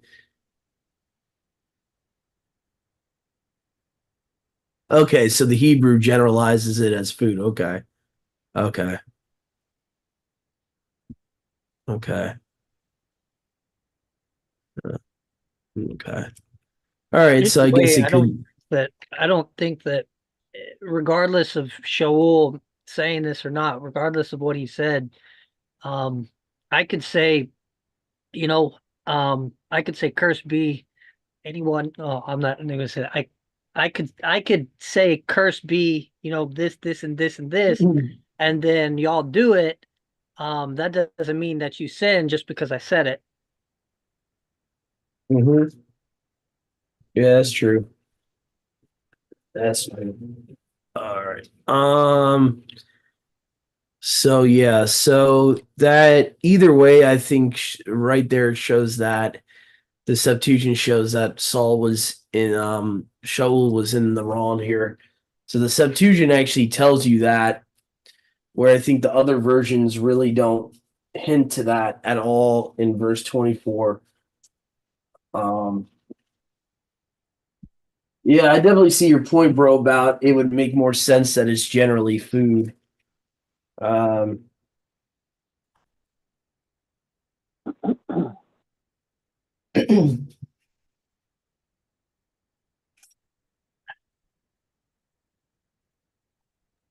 I don't know. I think that the Strongs might be um I think there's something with the Strongs and Artos.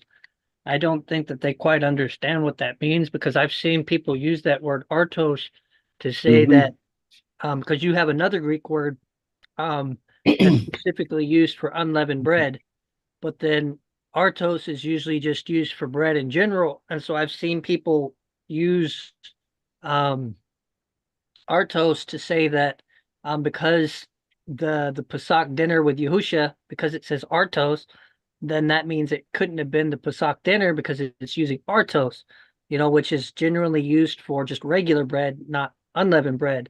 However, that place where you have the place where you have the two men coming from Emmaus and walking, and then Yahusha appears to them and walks with them, and then he goes in and eats with them, and it says that he broke bread and he gave it to them, and their eyes were opened.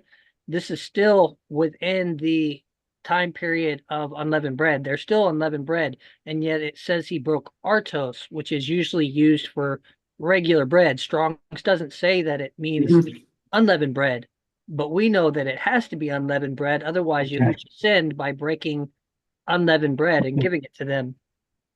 So Artos, it seems it doesn't give the full definition of what, or Strong's Yeah. give the full definition of what it means. Yeah. Yeah. It's just weird in general that the Septuagint seems to use a word that definitely, regardless of leavened or unleavened, it only means bread. And it's just weird that the Septuagint does that while the Masoretic use a word that can mean any type of food. That's more of what I'm confused about, is why it does that. Why is that such a disparaging thing there? Yeah. Yeah, that would be more of my concern is why Artos is even there to begin with in that verse. Because as far as I know, Artos is never used for fruit. It's never used for vegetables, beasts that you eat. It's never used for any other type of food. So like it's very weird. Unless I find it somewhere else where it's used like in Genesis, like for the word meat, or when it talks about the herbs of the field are meat for you. If they used Artos there, I could make the case. I could be like, okay, they're using it for stuff that's other than bread, but I think there's a different Greek word when they just talk about generally food or things they're consuming. So it's very weird that they would put it in 1 Samuel 14. I think that's one area I have to agree with the Masoretic. I think that's one area I would have to agree with the Masoretic. And what's interesting though too is that the Vulgate also says bread, or at least the translation of the Vulgate says bread. So it's very weird. It's very strange. And so the only thing I could think of how it stays with the theme of the story would be that those men that went up to him were kind of, they weren't being like, they were kind of trying to expound on it, on what the actual curse was, and trying to make it more generalized than what it was. And they were actually in sin by doing that as well. That's the only way I could defend the LXX at that point. That's the only way I could say, is that they either misheard Saul, or that they're trying to say, well, you can't eat that either. He said for us not to eat bread, and they're trying to expound it into like generalized when it's not. That's the only way I could defend the LXX at that point, because the Masoretic does flow with the context that it's generally food. He cursed himself that anyone should eat general food. But the only way you could defend the LXX in that situation is that the men that went up to Jonathan were wrong, and they tried to make it more generalized than the curse that Saul actually did. That's the only way I could see that working with the theme of the story. That's the only way, would be that they're lying to Jonathan, and that Yeah. that's the only way I could defend the Septuagint at that point in that verse. That's the only way, is that maybe they were trying to be rabbinical with it. That's the only, and if that's the case, they should have died too, because then they're lying and telling him something that wasn't exactly the original oath. I guess my only I could see that being a possibility, but then you get to Shaul and Jonathan admitting to Shaul that he ate honey, and Shaul Mhm. saying he has to die. Yeah. So Yeah. unless Shaul just, unless Shaul said bread but meant something else, um, that but to your point about the other men having to die, what happened to the men that ate blood? Because Yeah. that didn't it Yeah. say they killed the animals and they ate Yeah, it does. Yeah. Yeah, so it's weird too with that story that you have something 10 times worse happening, where they ate blood and nothing happened to them. The only thing I can think of is that Yahuwah showed them mercy just the same way he showed. And what also could be is that a stupid oath like that, maybe Yahuwah didn't recognize, because Saul pretty much was just talking to the people and swearing an oath to the people. Yeah, I And don't think he recognized it. yeah, like he probably didn't recognize it. And like, see, I think the difference between an oath to people and an oath to Yahuwah, as far as I know in the Torah, is when you make an oath to Yahuwah, you're bound by it. And Yahuwah by automatically is going to recognize it, whether how stupid it is, versus if you say it by yourself to humans without. And I think also to seal it, you have to say as Yahuwah lives. I don't know if he did that. As far as I know, I don't think he did that. If he did, then that would make it very binding. That's why it talks about, do not swear for heaven is his footstool and all that. Mhm. What Yahushua was talking about, don't swear a false oath and use Yahuwah's name. You're bringing Yahuwah's name to nothing when you do that in that context. So I wonder if he said as Yahuwah lives to them when he's talking about cursed is everyone who does this and yada yada yada. Go ahead, brother. Swearing an oath to Yahweh, there have been definitely things that I've had to repent of where I spoke rashly. But I know you've spoken about that in the past before. So my question would be, does it still grieve you, that you, because I get hit with grief that, there are things that I swore to Abba and fell short in it, and it shows me that I spoke rashly, even in the moment thinking that I could keep it and doing it to serve him, but then falling short. It grieves me that so I would ask, does it still grieve you, or is that normal? I guess it's normal. I at times that I've promised him to do things, I think it more angers me afterwards that I would swear something that's stupid that I know I wouldn't be able to do. I've been more angered about it. I definitely, I've repented about it, but I try my best not to think back. Yeah. Because Yahuwah in his own words in the book of Isaiah says, don't think of the former things. Mhm. I think sometimes the enemy tries to get us to, Oh yeah. in a negative way, think about our past sins way too much to the point where it hinders us, Yeah. and it hinders us from doing his will in the here and the now. So I try my best not to actively train my brain not to think of those Mhm. things that are way past and that I've already repented of, because I think that's what Yahuwah wants from us. He does want us to feel sorrowful of our sins at the moment when it happens and maybe a little bit afterwards, but I think he does want us to move on and forget, have a quick memory Mhm. or have a, what's it called? In a way, we kind of have to have a, not quick memory, but we have to be, in essence, we have to at some point forget about our past sins to the point where we can move on.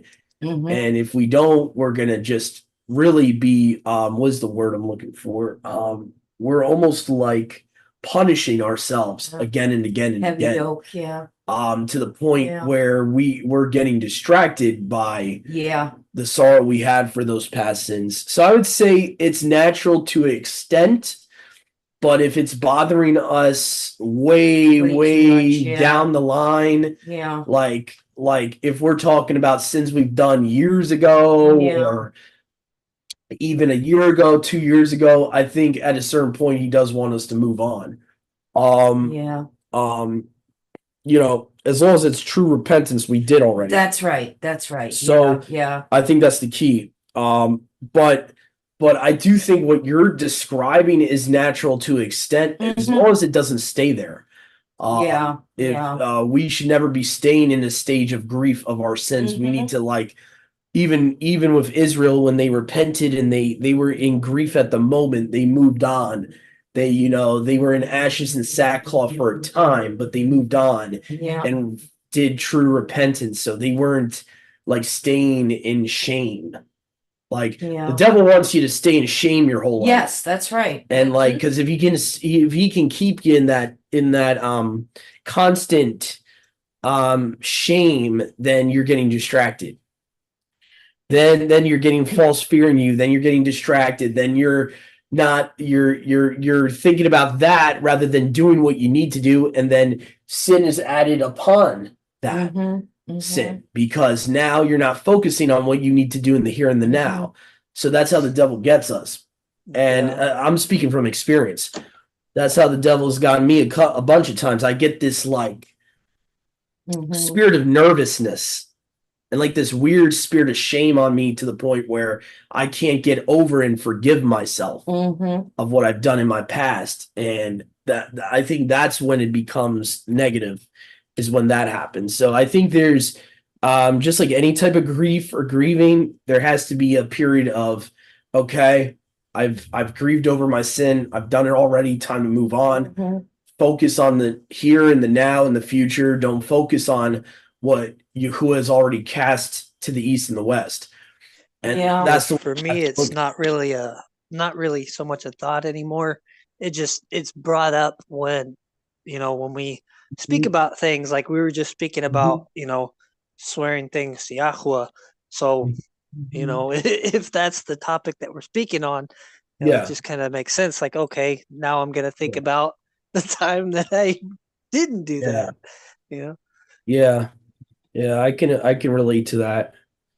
Yeah. So Yeah, it's weird. I'm sitting here trying to think. I don't think I really ever made oaths to him in my apostasy. I'm trying to think. Now, I have made one to him since I've been awakened, and I fully intend on making good on that forever. yeah. But I wouldn't worry about sins you've done before your conversion, Mom. yeah, I wouldn't worry about that because I that just don't remember. I remember thoughtless things. that With like, me, it's like I'm remembering, oh, how could I have Yeah. said that? I How could I have had that come out of my mouth?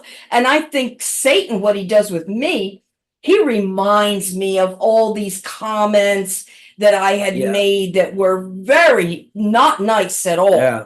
And I start saying, oh my gosh, why would I have said something? But the bottom line is you were not the person you are right now. You were that other horrible person who didn't really care. And it didn't bother you really at that time very much either. So it's, in a sense, it's good that occasionally maybe that we do remember, and that sort of reifies that we are a new creation. We are Yeah. not that old Yeah. person. Yeah, I try not to. I Yeah. definitely try not to think about the sins I committed as a heathen because I know in Yahuwah's eyes that's really that's not you.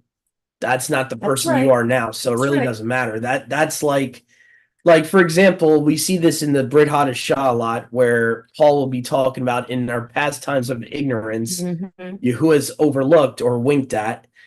He commands all men to repent. So what he's saying is like Yahuwah's not even holding that against you. You were a heathen, you were a Gentile. He's Yeah. not even going to hold that against you. That is that you were another person at that point. Yeah. So I definitely make my foremost effort really not even to ever think about sins I did before I even came to Yahuwah. That is Yeah. It's way fruitless. out of my Fruitless. brain at this Yeah. point. Yeah. That's not even me. That's this guy that I used to be. So that's like that's what I would tell people that are freshly converted, try to press forward. That's Try to right. press Forgetting what forward. is behind. Paul even says, Mhm. forget what's behind you. You can't do nothing about it. You messed up. As long as you learn from it Mhm. and don't do it anymore, that's really, obviously you want to be remorseful and repentive, but the key too is just remember not to do it again. And that's the whole point. So there, but I would say, yeah, it's natural that like things will come up and old sins will come up when you're talking about a certain topic. That's definitely natural. Yeah. That's definitely natural. But I would say the only sins I really that come up or really I think about are sins that either recently happened or at least since I really converted. Yeah. That's the only type of sins that sometimes I'll will pop up into my mind. But yeah, I tend to not think about the past life I lived before I knew Yahusha, before I was grafted in. Those are sins like I definitely don't ever think about because quite frankly, I I didn't have his spirit in me, number one, and I was living fully according to the flesh, 110% according to the flesh back then. So there's no point to even think about that when you're a different person now. That's so, but that's just my opinion on it. But yeah, so we saw some interesting differences. Like I said, the Masoretic definitely does make sense, the more sense in that verse about food in general. That's one of the cases where I just I would like to actually look into what the Greek uses for regular food.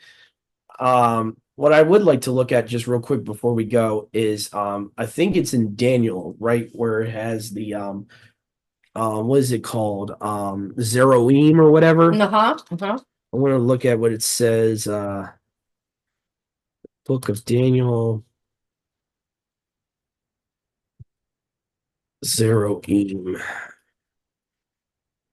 Because see, this is the confusing thing about the Masoretic Hebrew language too, is that now the Masoretic Hebrew does have a specific word for bread and bread or vegetables, and it's zeroim. Mhm. I'm curious to see what the Greek word is for it in this verse.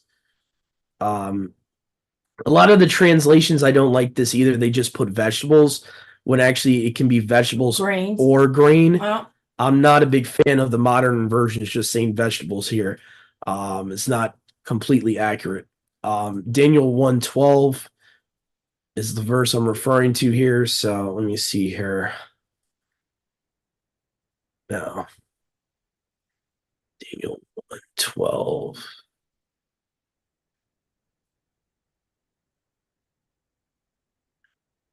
Yeah, the older versions will say pulse, right. which In the King James, it says pulse. pulse, yeah. Mhm. So if you see it, it says, and actually the Septuagint agrees here. It says seeds of the earth, which again, you can have seeds in grain, in wheat. So again, it's not being that specific on what type of food, whether it's only vegetables or not. So this is the Greek word here, sperma.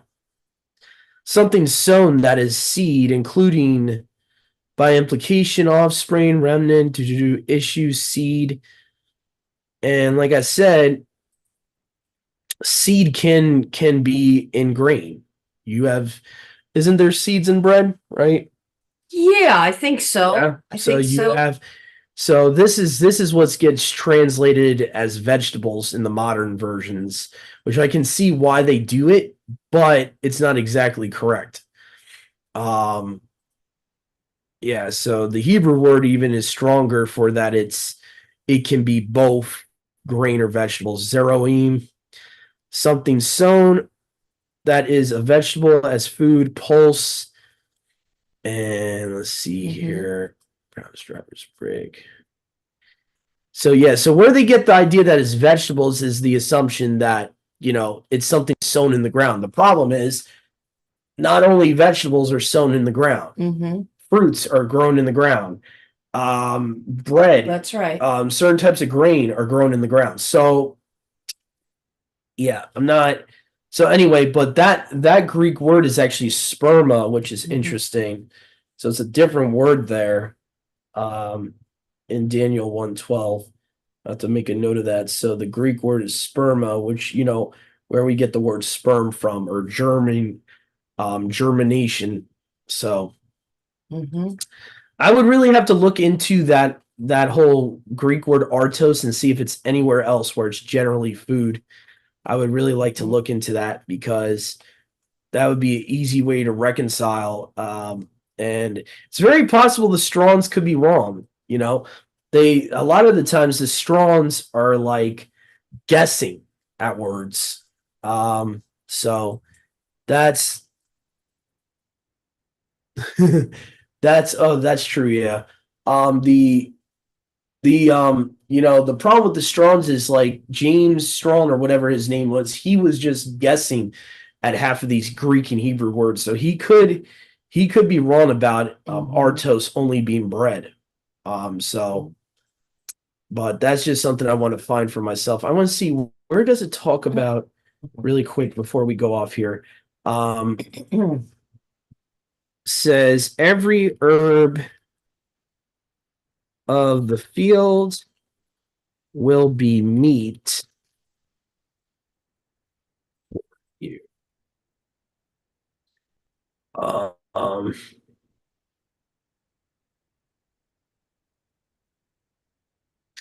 okay, so Genesis 1:29 to 30. Okay, so I just want to see what they use as meat, the word meat. In the Middle English, meat just means food, by the way. So, Mhm.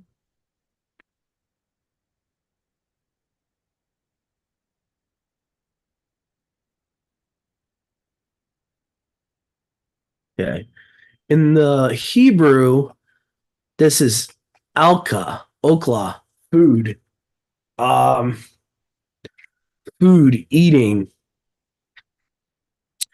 So that's the problem with like the Masoretic Hebrew is that it will have like 5 or 10 different words that mean the same thing. And I always like, I always think it's weird about that.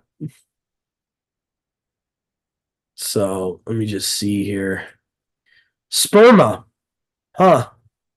Hmm. Interesting. Yeah, it is interesting. Interesting. So this means then that Yahuwah gave bread for food before the curse. I always thought it was after he's cursed. The whole tradition that like after he's cursed now he has to eat bread by the sweat of his brow. Oh, yeah. You know how some people would interpret that they weren't given grain to eat until after the fall. This is kind of interesting. So if this is the case, then you could interpret Genesis 1:29 meaning wheat and vegetables. Mm-hmm. That's kind of interesting. I did not realize that. So Genesis 1:29 in the LXX uses the same exact word, Greek word, in Daniel 1:12. It's kind of interesting. So that's something I want to more look into is like when it talks about general food, what word in the Greek it's actually using. Yeah. So that's kind of interesting. Anyway. All right. Well, I hope you guys enjoyed this meeting and got something out of it, got some edification out of it. Till next time, Yahuwah willing, we are the Awakened by Yahuwah Assembly, and thank you guys for stopping in, listening in, and viewing. And Yahuwah willing, see you next time. Shabbat Shalom.